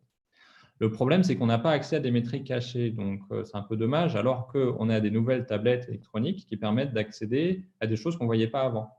Une tablette électronique, ça mesure la position de l'écriture. Donc, une Wacom, ça va mesurer la position du stylo, l'inclinaison, la pression 200 fois par seconde. Et donc, on a accès à des choses que le clinicien, de toute façon, ne pourra jamais voir. Et la dynamique aussi de l'écriture. Alors, ce qu'on a essayé comme approche, c'est de faire du traitement du signal, d'ingénieriser les caractéristiques, d'extraire des caractéristiques, feature extraction, et puis avec l'idée de pouvoir mieux comprendre ces caractéristiques et de garder en interprétabilité. Parce qu'on aurait aussi pu utiliser des réseaux neuronaux, mais dans ce cas-là, donc probablement c'est puissant pour diagnostiquer les enfants qui sont dysgraphiques ou pas. Le problème, c'est qu'on ne peut pas interpréter les caractéristiques qui sont extraites automatiquement par le réseau. Et en fait, le réseau, il est intelligent, mais il est incapable de nous expliquer, donc en fait, il ne sert à rien. Et donc, nous, on est complètement dépossédés de ce qui se passe et de la décision. Donc, on récupère des caractéristiques et à partir de ça, on peut faire des forêts d'arbres décisionnels et puis dire si l'enfant est dysgraphique ou pas. Et en fait, mimer un peu cette décision binaire. Oui, il est dysgraphique, il a besoin d'aide. Non, il n'est pas dysgraphique, il n'y a pas besoin de traitement. Parce qu'en fait, nous, on est obligé de faire des catégories en tant que soignant parce que derrière, on doit prendre des décisions. Est-ce que je dois traiter? Est-ce que je dois mettre un traitement? Est-ce que telle dose de traitement? Quelle intensité de rééducation et continue? Ainsi de suite. On peut faire des diagnostics aussi continus avec des modèles linéaires, par exemple. Donc ça, c'est un article que je suis en train de faire. Il y a on peut faire des identifications de sous-groupes aussi. Donc, par exemple, on a vu en fait les enfants avec dysgraphie n'étaient pas homogènes. Il y avait des sous-groupes. Donc, ça, c'est ce qu'on appelle un algorithme de Kamine. On fait des groupes, des clusters. Et on voit qu'il y a des enfants qui ont des problèmes d'inclinaison, des enfants qui ont des problèmes de pression, qui vont dans des centres de référence des troubles des apprentissages. Et puis, dans la base de données, on avait aussi des enfants qui étaient moins graves, en fait, qu'on avait détectés de manière asymptomatique, qui ne se plaignaient pas dans les écoles et qui avaient moins de problèmes, en fait. Le problème, c'est qu'à chaque fois, on doit comparer avec le BHK parce que c'est notre test de référence. Et puis, on doit utiliser une Wacom. La Wacom, il faut la brancher sur l'ordinateur, ce n'est pas très simple. Et donc, à partir de ça, on s'est dit, on va utiliser un iPad. Alors, l'iPad, c'est pas mal parce que ça permet de changer d'échelle. Moi, quand je vais dans une école avec la Wacom, je peux récolter des données sur une personne. Mon collègue qui a développé l'application iPad, il va avec 6 iPads, il fait 6 iPads en parallèle et il mesure les données il a une plus grande base de données beaucoup plus vite. En plus, on peut afficher des choses, donc on a un potentiel thérapeutique intéressant. Alors, il y a Denis Alamargot, je vois qu'il y a des questions par rapport à ça dans le chat, qui a travaillé sur l'écriture, donc là, qui est dans le labo, qui est ici aujourd'hui. et qui montre que bah, voilà, vous êtes bien gentil, mais utiliser une tablette pour détecter les difficultés d'écriture ou les rééduquer, c'est vraiment pas normal, c'est vraiment pas physiologique parce qu'il y a une résistance du papier qui est quand même pas du tout la même que la résistance de la vitre. Et voilà, c'est problématique de mesurer l'écriture à partir de ça ou même de la rééduquer. Donc, il semble qu'il y ait une start-up, il faudra peut-être qu'on en discute avec Denis juste après, là, qui développe des autocollants qui ont une résistance comme le papier. Et donc, on a l'impression d'écrire sur un iPad comme si on écrivait sur le papier, tout en gardant les avantages de l'iPad. Donc, ça, c'est une piste qu'il faut qu'on teste et qu'on explore. Voilà. À partir de ces données par iPad, à Lausanne, ils ont pu faire un modèle compacté basé sur les données, en essayant de simplifier un petit peu leurs données. Et puis, avec l'idée de se séparer du test de référence du BHK qui a accès à plein de features, plein de caractéristiques d'écriture qui sont cachées. Et ce qui est intéressant, vu que c'est plus simple à utiliser, on peut mesurer plusieurs fois l'écriture, on peut avoir des données longitudinales. Et puis, on peut répondre à une question qui est super importante pour le clinicien, c'est comment l'enfant va évoluer spontanément, est-ce qu'il faut que je le rééduque ou pas, et peut-être que même en faisant de la rééducation, je ne vais pas y arriver, il faut peut-être que je compense. Donc là, on en revient à la présentation de Charles, c'est-à-dire que quand on n'y arrive pas, autant utiliser des nouvelles technologies comme une béquille, mais le risque, c'est que on devienne dépendant de la béquille. Donc là, la béquille pour l'écriture, c'est utiliser un clavier, c'est utiliser des feuilles, des feuilles imprimées ou des textes à trous. Comme ça, on limite la demande d'écriture de l'enfant. Donc ça, ça ne pose pas de problème, je pense. Mais voilà, dans ce cas-là, effectivement, l'enfant, il ne peut pas apprendre et on dit qu'on ne peut pas être comme les autres. Mais bon, c'est un peu un modèle normatif. On dit que il faut que tout le monde soit pareil. Et ça, je pense que ce n'est pas une solution non plus. Justement, c'est une classification, un modèle diagnostique qui est très important, de l'OMS aussi, la classification internationale du fonctionnement, qui dit qu'en fait, les gens ils sont gênés non pas à cause de leur déficience, mais à cause de ce qu'on leur demande dans la société et les facteurs environnementaux qu'on met à côté, autour d'eux. Et on ne peut pas comprendre un déficit, on ne peut pas comprendre un handicap quand on ne comprend pas l'environnement. Par exemple, avoir un fauteuil roulant, ce n'est pas un problème si on interdit les marches. Et actuellement, c'est un gros problème parce qu'il y a des marches dans notre environnement. Donc, voilà. Mais en même temps, si tout le monde est confiné à la maison et que tout se fait en visioconférence, dans ce cas-là, avoir deux jambes et avoir un fauteuil roulant ou avoir deux jambes, bon, finalement, il n'y a pas beaucoup d'intérêt à avoir deux jambes. Donc, il faut vraiment comprendre en fonction de l'environnement. Donc, c'est une psychiatre qui présente un peu ce modèle-là et qui dit, voilà, la dysgraphie, la dyspraxie, en fait, c'est un problème de la société. Il faut que les écoles, elles s'adaptent. Et en fait, c'est fini, il n'y a plus de problème. Ça me permet de faire la pause. Donc, nous, on s'est dit, OK, peut-être qu'on peut quand même les aider, ces enfants, et puis changer la société, c'est bien gentil, mais c'est un peu difficile, et le grand soir, peut-être pas tout de suite. Et peut-être qu'il y a quelque chose à faire avant d'essayer de compenser, de changer toute la société. Et peut-être qu'on peut les augmenter et en tout cas utiliser l'éducation pour les améliorer et les aider, ces enfants. Cet outil, justement, ça permettrait de suivre plusieurs fois les progrès de l'enfant à partir des données longitudinales et puis suivre une remédiation. Donc, l'équipe de Lausanne a développé un logiciel qui s'appelle Dynamico à partir sur iPad. Et on a une autre grande question après en tant que clinicien, c'est à quel point il faut que je fasse beaucoup d'écriture pour améliorer l'écriture. Ça, c'est ce que nous dit la littérature scientifique, l'evidence-based medicine. Le problème, c'est que quand on voit les patients qu'on voit à la Pitié ou même à Lausanne, qui sont sévères, qui sont comorbides, ils ne veulent même pas attraper un crayon, ils ne veulent même pas s'asseoir à une table, ils veulent juste faire autre chose. Et il y a une charge cognitive qui est trop élevée. Il faut qu'on soit beaucoup plus progressif et qu'on fasse des choses qui se rapprochent de l'écriture, mais avant de faire de l'écriture. On sent qu'on est bloqué, sinon on les angoisse. Et comment adapter ces traitements, on ne sait pas. Donc là, il y a un espèce de trade-off, un équilibre à trouver entre l'intensité et la progressivité, qui est un gros problème de cliniciens. Et donc, à Paris et à Lausanne, les écoles sont complètement différentes. Et puis, à partir d'un suivi métrique assez précis aussi, c'est intéressant au niveau robotique parce qu'on peut avoir une boucle de rétrocontrôle, de feedback entre l'enfant et le robot, avec une métrique qu'on mesure bien et qui a peu d'artefacts finalement, parce qu'on sait ce que ça veut dire un stylo qui se penche, quand on appuie beaucoup, voilà, c'est assez explicite. Donc, l'analyse de l'écriture grâce aux tablettes électroniques, elle permet d'extraire des caractéristiques de l'écriture. Elle pourrait, ces caractéristiques, être utiles, être prometteuses pour affiner le diagnostic et guider la rééducation. Alors, pour aller plus loin, on a essayé de faire on a fait une preuve de concept avec un robot prototype qui était développé à Lausanne.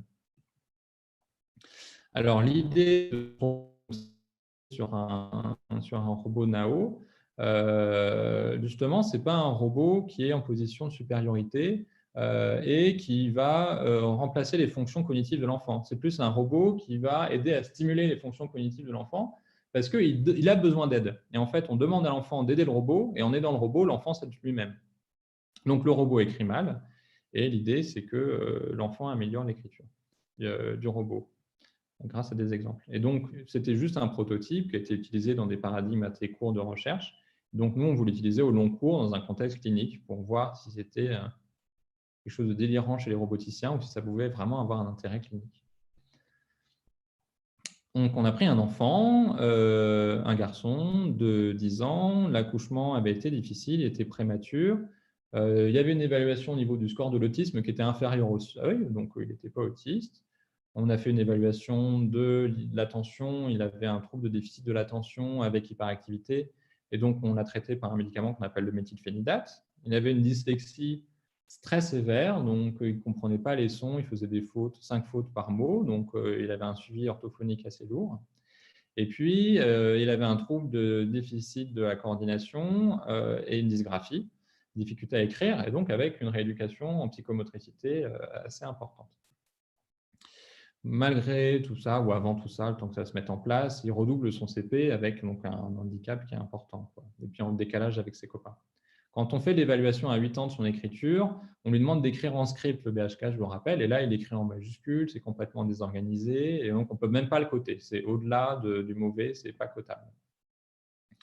Et donc, en fait, pendant 1 an, il a fait une rééducation papier-crayon avec la psychomotricienne. Et puis, quand on l'évalue à la fin de la rééducation, au début de l'utilisation de notre système, on a à peu près cette écriture-là. Donc, il y a beaucoup de majuscules encore, c'est assez désorganisé, ce n'est pas du tout automatisé, et c'est super coûteux pour lui d'écrire. Alors, pourquoi est-ce qu'on s'est mis dans cette situation un peu difficile ? S'il y a beaucoup de difficultés d'écriture, c'est intéressant parce qu'on peut voir plus de potentiel d'amélioration pour avoir une taille d'effet plus important entre avant et après. C'est éthique parce que ce qu'il a fait avant, ça ne marchait pas, donc autant essayer quelque chose d'autre. Si on essaye quelque chose d'autre alors qu'on n'a pas essayé l'état de l'art, c'est embêtant éthiquement. Et puis, l'autre intérêt, c'est que c'est centré sur l'utilisateur final pour collecter des retours d'utilisation pertinents et pas développer une situation trop artificielle. Quand on a évalué cet enfant et quand j'ai évalué d'autres enfants pour leur demander d'écrire, en fait, on a vu que ces modèles catégoriels, dimensionnels et puis fonctionnement, ça expliquait des choses, mais en fait, quand on revenait aux bases des thérapies cognitivo-comportementales, qui est un autre mode de psychothérapie que la psychanalyse, en fait, on voit qu'ils réfléchissent bien aux interactions entre la situation, les croyances, les pensées, les comportements et les émotions. Et c'est exactement ce qu'on voit ici. Donc, imaginons cet enfant-là qui écrit mal. Il va avoir des pensées parce que les adultes veulent bien faire, donc ils vont le critiquer, ils vont le punir, ce qu'on disait, ou alors on a parlé aussi de conseils tout à l'heure. C'est quelque chose qui ne marche pas sur les enfants. Après, au bout d'un moment, l'enfant il internalise ça, il se dit je devrais écrire mieux que ça, je ne suis pas aussi bon que mes copains, ils pensent que je le fais exprès, alors qu'en fait, je fais comme je peux, quoi. Et donc, dans cette situation-là, pour éviter cette situation désagréable, on évite l'écriture. On évite une situation désagréable. Et l'évitement, c'est bien, à court terme, ça diminue l'angoisse, mais à long terme, ça augmente l'angoisse, en fait, par un phénomène qu'on appelle le renforcement négatif. Et donc, on est plus anxieux et on se sent plus nul. Et quand on est plus anxieux quand il faut écrire et quand on se sent plus nul, on renforce nos pensées et puis on est crispé quand on écrit encore plus mal. Et puis, si j'évite d'écrire, je n'ai pas de portée d'apprentissage et donc je n'apprends pas à écrire. Et donc, l'idée, c'est, OK, on a l'impression que ça tourne comme ça interagit comme ça avec un double cercle vicieux. Il faudrait peut-être qu'on essaye de voir comment on pourrait couper avec ce robot ce cercle vicieux. Et le robot, c'est intéressant parce qu'il est vraiment nul, ce robot, il ne sait vraiment pas écrire. Et donc, les enfants, quand ils me disent « Ah, le robot, il écrit encore plus mal que moi », c'est vraiment l'objectif, que l'enfant relativise ses difficultés. Ce n'est pas si grave finalement, parce que le robot, il écrit encore plus mal. Et puis, on va responsabiliser l'enfant. On va lui dire, voilà, le robot, il a besoin de toi pour apprendre. Donc, c'est ce qu'on appelle l'effet protégé. C'est un effet motivationnel assez important et de motivation intrinsèque. Ça améliore la confiance en soi, ça améliore l'estime de soi dans notre modèle. Et puis, quand il est plus détendu, quand il a plus confiance en lui, il fait plus d'efforts, il améliore son écriture. Et puis, il voit qu'il améliore son écriture et ça améliore encore sa confiance en soi et son estime de soi. Et donc, on a une interaction avec un renforcement positif ici encore. Donc, ça ressemble à ça en pratique. On demande à l'enfant de choisir un mot. Là, il a choisi le mot chat. Là, vous voyez le robot là, qui bouge le bras et l'affiche donc en face d'une tablette en papier. C'est une grande massification là. Et il y a un affichage qui se fait, donc l'affichage du mot chat. Et on dit à l'enfant ou le robot à l'enfant, voilà, qu'est-ce que tu en penses? Est-ce que c'est bien? Est-ce que tu peux montrer comment tu écris? Et donc là, l'enfant écrit chat là, dans les 4 cases en dessous. Et donc, il s'évalue en enseignant au robot, et donc il apprend en enseignant. Et puis, il a envie que le robot s'améliore, quoi. Une deuxième étape qu'on a rajoutée après, au-delà de la preuve de concept, c'était utiliser ces features nouvelles, ces caractéristiques nouvelles pour faire un apprentissage progressif et puis un peu plus ludifié, un peu plus en mode d'un jeu, avec l'idée, voilà, je veux essayer le niveau suivant. Et ça, c'est les enfants, les jeux vidéo, c'est vraiment quelque chose qui a complètement changé notre génération. Voilà. Et donc, on donne des opportunités d'apprentissage. On va dire, voilà, on va essayer de prendre conscience et de travailler sur la pression. Tu vas faire une ligne entre start et stop. Et en fonction de la pression que tu mets sur la ligne, tu vas pouvoir déplacer un petit curseur. Et l'idée, c'est d'arriver à l'arrivée sans toucher les bords. Et puis ici, tu vas devoir attraper une récompense, la petite pile, pour recharger le robot en inclinant le stylo comme si c'était un joystick. Et donc, tu prends conscience comme ça de l'inclinaison du stylo. Alors, ce n'est pas très naturel, ça, parce que finalement, quand on écrit, on a besoin plutôt d'avoir une situation qui est stable. Donc, il faudrait aussi qu'on développe un jeu sur la stabilité de l'inclinaison. Et puis, on va travailler aussi sur la position et la vitesse. Donc là, c'est plus un rapport compétitif avec le robot.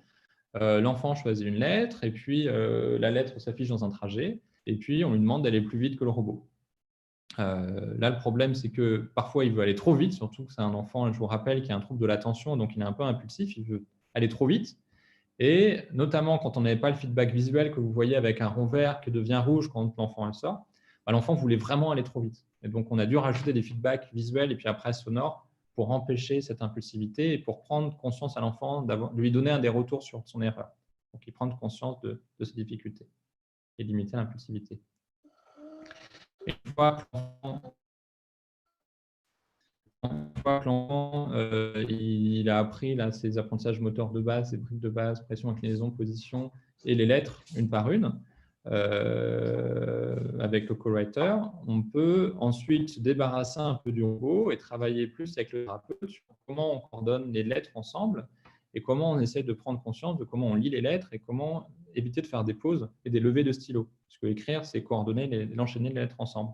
Et quand on a des grosses difficultés motrices, c'est difficile. Et là, un feedback peut me permettre d'aider les choses. Et donc, progressivement, on a un robot qui avait des feedbacks très nombreux et très spécifiques au début, et progressivement, qui va avoir un rôle de plus en plus méta, améliorer la motivation, l'engagement, la réflexion de l'enfant, la métacognition, et puis devenir à la fin inutile.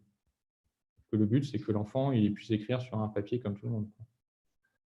Voilà, donc ça, c'était avant. Donc, ça permet d'améliorer la motivation et l'engagement. Il est vraiment retourné dans la rééducation. Et puis, donc, on a pu améliorer la qualité, la vitesse. Et puis, même à la fin, en fait, il était en dehors des scores de dysgraphie. Donc, on a pu montrer que premier traitement, ça ne marchait pas. Deuxième traitement, ça a l'air de fonctionner. Il faudrait faire un essai avec plus d'enfants et comparer en randomisé avec le traitement d'habitude. Donc, ces caractéristiques d'écriture pourraient être améliorées chez l'enfant grâce à un système utilisant un robot pair, un effet protégé. L'enfant, il aide le robot. Et ensuite, on a réfléchi d'un point de vue un peu théorique pour l'instant à quel type de comportement pour avoir le robot. Excusez-moi, c'est un E, donc ça s'appelle un modèle, c'est un modèle théorique, mais en magicien d'eau, c'est-à-dire que le robot ne comprend rien, et ça, c'est très important. C'est-à-dire que l'enfant fait semblant de croire, et le thérapeute fait semblant de croire que le robot a sa propre personnalité, le robot, il parle pour de vrai. Donc, on joue aussi sur ce côté mystification, on fait croire que l'algorithme est intelligent. Je pense que ça, c'est une vraie question aussi qu'on a dans l'intelligence artificielle, à quel point on pense que le robot ou l'algorithme est intelligent, il pense vraiment ou il fait semblant de. Et donc, quel type de comportement on pourrait avoir? Donc, juste en déclenchant en télécommandant avec des boutons qui déclenchent le comportement du robot. Et donc, ça, c'est la question qu'on a là dans un projet là, qui va commencer après ma thèse, qui s'appelle IRECheck, donc avec Lausanne. On va évaluer l'impact des comportements sociaux. Et au niveau théorique, dans le cadre conceptuel dans lequel en fait, je suis, donc il y a tout ce qui est question de mystification, de framing ou de scénario d'apprentissage. Comment on fait pour que le système soit crédible? On ait envie de s'engager avec le système, avec le robot. Comment on fait pour améliorer le rétrocontrôle, les feedbacks, les retours sur erreur, les encouragements chez l'enfant pour le guider dans l'apprentissage? Comment on fait pour aider l'enfant à se poser des questions sur lui-même? Et que finalement, le robot il devient inutile parce que se poser des questions sur soi-même, on n'a pas forcément besoin de quelqu'un d'autre pour réfléchir à ses propres compétences et avoir une attitude réflexive sur soi-même. Et puis, comment aider l'enfant à se motiver? Donc, le robot, il est en position d'infériorité, il a besoin d'aide. Donc, il peut demander de l'aide. Voilà, comment tu vas pouvoir faire pour m'aider pour la prochaine séance? Et puis, il peut aussi aider à connecter les différentes activités entre elles. Ah, bah, on a fait de la pression, est-ce qu'on peut écrire une lettre? Ah, avec cette lettre, quel mot on peut écrire avec cette lettre? Et donc, connecter et augmenter la difficulté progressivement des activités.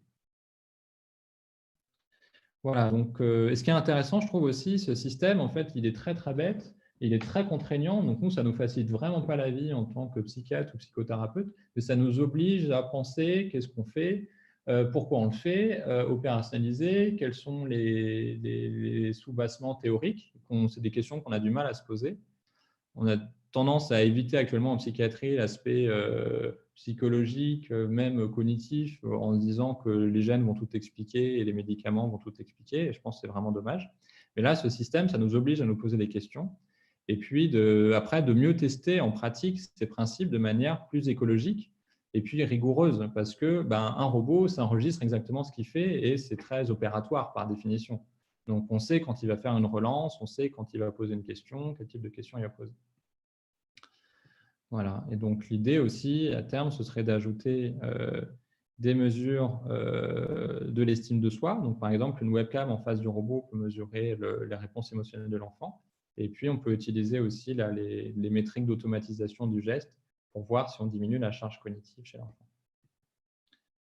Et puis, donc, analyse automatique des émotions et de l'écriture.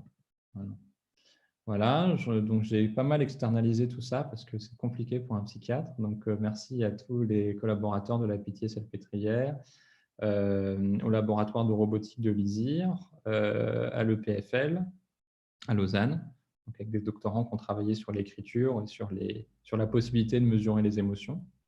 Puis un autre doctorant qui travaille sur la possibilité de mesurer la posture avec une caméra classique. Voilà, les superviseurs, et puis des ergothérapeutes d'un autre pays qui avaient un regard un peu différent. Voilà, merci beaucoup pour votre attention.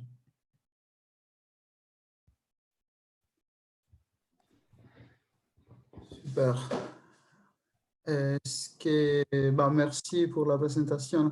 Est-ce qu'il y a des questions? Quelqu'un qui veut prendre la parole? J'ai vu beaucoup de... Il y a beaucoup de questions dans le chat aussi. Oui. Ouais. Charles, tu veux dire quelque chose, non? Oui, j'ai posé 2 questions dans le chat. Quand il y avait différents exercices, je me suis dit, mais pourquoi ne pas suivre une écriture en train de se faire? Si on sait par exemple qu'on va écrire chat, alors chat est en train de s'écrire devant moi, mais je dois écrire à la même vitesse, au même endroit. Tu vois, imiter au plus près et en même temps. D'accord, ok. Je ne sais pas si tu l'as essayé ou si ça vaudrait le coup. Alors, il y a un moment, on s'est dit, en fait, pour l'exercice de vitesse, de position, donc avec la course avec le robot, on s'est dit, c'est pas bien d'aller trop lentement, mais c'est pas bien d'aller trop vite non plus. Et en fait, il faudrait faire des bornes avec l'enfant qui perd peut-être des points. L'avantage de ce principe avec l'effet protégé, c'est que le robot écrit vraiment mal et il écrit vraiment plus mal que l'enfant. Donc, si on a un robot qui guide, probablement on perd cet effet-là. Mais peut-être qu'on pourra avoir un robot, je veux dire un peu comme les deux clones, là, un robot qui soit fonctionnel, un robot qui soit dysfonctionnel. Voilà, oui, oui. Qui montre l'exemple de comment écrire un robot qui est incompétent. Vous savez, pour avoir les deux pôles, quoi. Ouais, c'est intéressant comme question. Ouais. Il faut bien savoir faire et puis ce qu'il faut aider. Mm. C'était sur les clusters, quand tu dis certains ont des problèmes d'inclinaison, d'autres ont des problèmes, je ne sais pas, de difficulté graphique, ils n'arrivent pas. Tu as regardé les implications, c'est-à-dire que si on a un problème, alors on a l'autre, mais pas l'inverse, qui pourrait hiérarchiser ces difficultés. Tu vois ce que je veux dire? Bien sûr. C'est-à-dire on extrait ces caractéristiques qui sont assez explicites en traitement du signal, et après on utilise un algorithme pour faire des groupes, donc un K-mean, et on voit qu'en majorité, ils ont plus de problèmes dans cette dimension d'inclinaison, en majorité, ils ont plus de problèmes dans cette dimension de pression, et les autres, en fait, on se rend compte qu'ils sont moins malades et ils ont moins de problèmes, en fait. Mais après, est-ce qu'ils ont des comportements émotionnels, affectifs différents? Est-ce qu'ils ont une évolution spontanée différente? Est-ce qu'il va falloir compenser ou pas? Est-ce qu'il va falloir rééduquer de telle manière ou pas? On n'en sait rien du tout. On se dit qu'on pourra avoir une piste pour faire de la médecine un peu plus personnalisée, comme on dit, et s'adapter au plus près des besoins du patient, mais en fait, on n'en sait rien. Je ne sais pas si j'ai répondu. Là, c'était plus sur l'implication entre ces compétences, hein, entre ce qu'on n'arrive pas à faire, mais pour trouver une sorte de hiérarchisation, hein, pour dire que si un enfant il ne sait pas faire ça, oui, c'est sûr qu'il ne sait pas faire ça. Tu vois, si un enfant ne sait pas faire de la trottinette, il ne sait pas faire du vélo, tu vois, quelque chose comme ça. Mais s'il sait faire du vélo, il sait faire de la trottinette. Donc ça, c'est cette hiérarchisation comme ça des compétences, ça pourrait être, pour le diagnostic déjà, ce serait pas mal, mais aussi sur l'ordre des choses à remédier, quoi. Alors, donc là, c'était super intéressant parce que c'est un petit peu l'attitude intuitive et c'est vraiment l'attitude qu'avaient les psychomotriciens à Paris, c'est-à-dire ils se disaient tant que l'enfant ne tient pas debout, on ne va pas essayer de rééduquer l'écriture. Et avec un truc qui pouvait être rigide même, en disant écoute, il y a un gros problème de posture, on ne va pas s'embêter sur l'écriture. Et en fait, les ergothérapeutes, et donc ce qu'on appelle l'approche développementale. Tu ne peux pas apprendre à faire du vélo tant que tu n'as pas maîtrisé la trottinette. Il faut faire des apprentissages étape par étape. Et en fait, les ergothérapeutes en Suisse, au CHUV, et puis en fait, l'état de l'art, de la littérature expérimentale qui fait des méthodologies, disent pour apprendre à écrire, il faut écrire. Point. Oui. Vous faites ce que vous voulez, il faut être intensif. Si vous n'êtes pas intensif, ça ne sert à rien. Et perdre du temps dans les activités de motricité fine avant, c'est une perte de temps. Le cerveau, il trouvera un moyen de compenser. Il trouvera des voies d'automatiser s'il est entraîné suffisamment longtemps. Le problème, c'est qu'on voit ces enfants-là qui perdent leur confiance et qui sont anxieux parce qu'ils n'y arrivent pas. Oui. Donc, nous, on essaye de se dire, voilà, c'est ça la limite. Et dès qu'il est plus anxieux, on peut quoi. Les ergothérapeutes, ils ont sûrement raison. Hein. C'est-à-dire que faire cette implication, c'est peut-être aussi de se dire, OK, je vais lui apprendre à faire de la trottinette et après, je vais lui apprendre à faire du vélo. Mais ça se trouve, on lui apprend à faire du vélo, il saura faire de la trottinette. À mes étudiants, j'ai eu cette expérience. Je donnais des cours de stats. Je commençais par la moyenne, j'avais des problèmes. Les étudiants de licence, ils avaient des problèmes avec le calcul de la moyenne. Je suis passé directement à la variance. Il leur fallait calculer la moyenne. Il n'y a plus de problème sur la moyenne. Des choses comme ça. Parce qu'ils avaient besoin de montrer qu'ils avaient besoin d'aide. Ça répond à leurs besoins.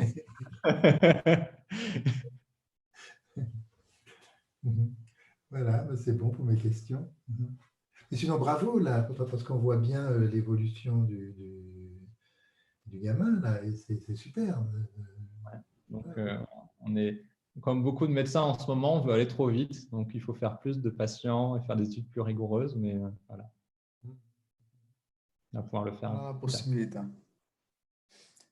Et il y a d'autres questions? Si personne n'en a, moi j'avais une réflexion qui m'est venue en t'écoutant. C'était très très intéressant, effectivement.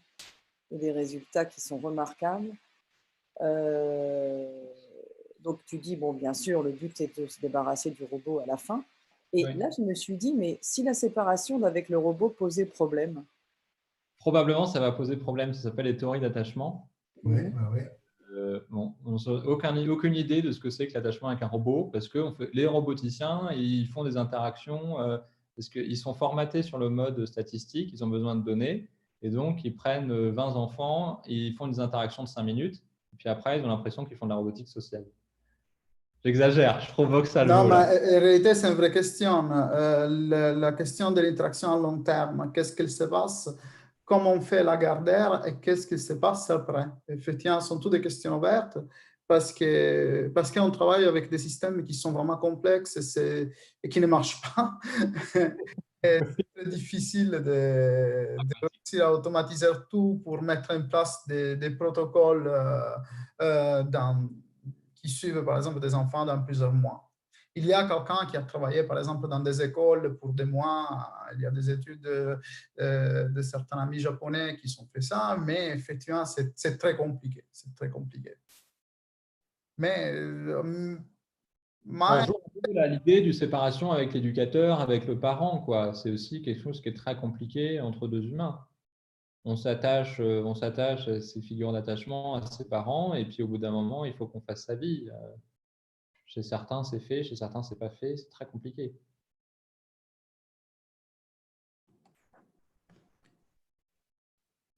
Merci. Est-ce que tu regardes s'il y a d'autres questions? Parce que comme il est déjà 12h24 et qu'on reprend dans 1h30, 1h35. S'il n'y a pas d'autres questions, on pourrait… J'ai vu Michel ou je ne sais pas qui avait retiré son micro. Non, Michel voulait juste dire que c'était super. Je suis convaincue que ce sera utile et que donc il faut poursuivre. Merci.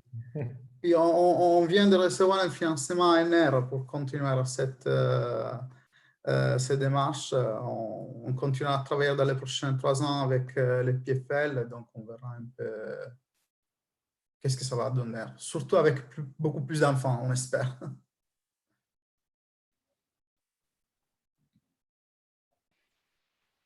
Bon. Super. Super. Je te laisse conclure si tu penses que c'est nécessaire. Oui, non, s'il n'y a plus de questions, à mon avis, on peut arrêter là. Alors, il y a une question, pardon, de Franck. Donc, les durées de rééducation, alors il est envoyé qu'à moi. Dans le cas de l'approche de learning by teaching, les enfants dysgraphiques peuvent écrire jusqu'à 50 minutes. Donc là, en fait, ce qu'on avait vu, il faudrait qu'on vérifie avec cet enfant-là. Mais cliniquement, au début, on faisait de la motricité fine en poussant de plus en plus vers des niveaux plus difficiles, et puis ensuite en faisant de plus en plus d'écriture, et puis ensuite en liant les lettres. Mais effectivement, on arrive à faire des interactions longues de 45 minutes, 50 minutes, parfois en redémarrant le robot, en ramassant le robot qui est tombé par terre. C'est la vraie vie de la robotique. Mais vu que c'est un robot qui prétend être dysfonctionnel, voilà, on en joue aussi parce que voilà, le but du robot, c'est qu'il y ait besoin de l'aider. Donc, plus il est dysfonctionnel, mieux c'est. Mmh.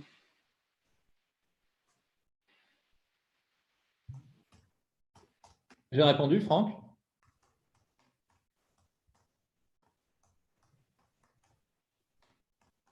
Bon, a priori, c'est bon. Ah, pardon. Oui. OK, donc on peut s'arrêter là.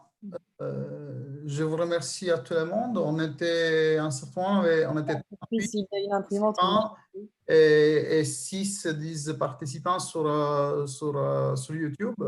Donc, ça a été un succès. C'est un succès en réalité. Donc, je suis très content parce qu'au début, on n'était pas vraiment convaincus de garder ce séminaire, mais à la fin, je pense qu'on a vraiment bien fait. Donc, là, Isis, à quel... On a écrit quelque chose, mais je n'ai pas bien compris. Charles a écrit des choses. S'il y a une imprimante, non? Vous voyez ou pas tout ça? Dans ton dos, on voit une imprimante sous plastique. Ah, c'est l'armoire d'Isis, non? Oui, oui, c'est ça. Derrière toi. Ah non, non, je suis à la campagne. C'est un... C'est son papier toilette. Non, c'est un appareil de Super 8 pour projeter des films Super 8. Ah, C'est même un sonore d'ailleurs. Ah non, celui-là, c'est avec un système d'écran intégré. d'accord, c'est plus intéressant encore que l'imprimante. J'aime beaucoup le Super 8, voyez-vous. Comme ça, tout le monde sait tout. Je suis pas à Paris, là. C'est pas sur Zoom où on peut mettre des fonds d'écran? Si, on peut faire croire On qu'on est peut sur mettre des poissons d'avril, peut-être. Ah, ouais. On peut même choisir une image, il me semble. Non, là, vous voyez, j'ai fait en mode roots. Bon, ben, merci infiniment. Merci Salvatore, merci beaucoup. Normalement, on est censé parler de la prochaine, excusez-moi, là je suis un peu en roue libre, du prochain séminaire. Qui serait le 9 mai, mais vu qu'il était connecté avec la conférence AICRA, qui va être peut-être annulé, vu le confinement, j'essaierai de voir un peu qu'est-ce que je peux faire. Peut-être qu'on réussira à faire quelque chose,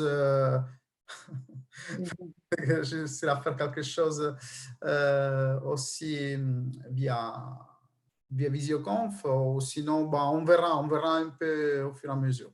D'accord. On tiendra au courant. D'accord. Cette fois-ci, on va écrire directement au mail et pas à Chartres, puisqu'il y avait un problème. Ah, je vois qu'il y a, comment s'appelle-t-il, Thomas qui s'amuse beaucoup.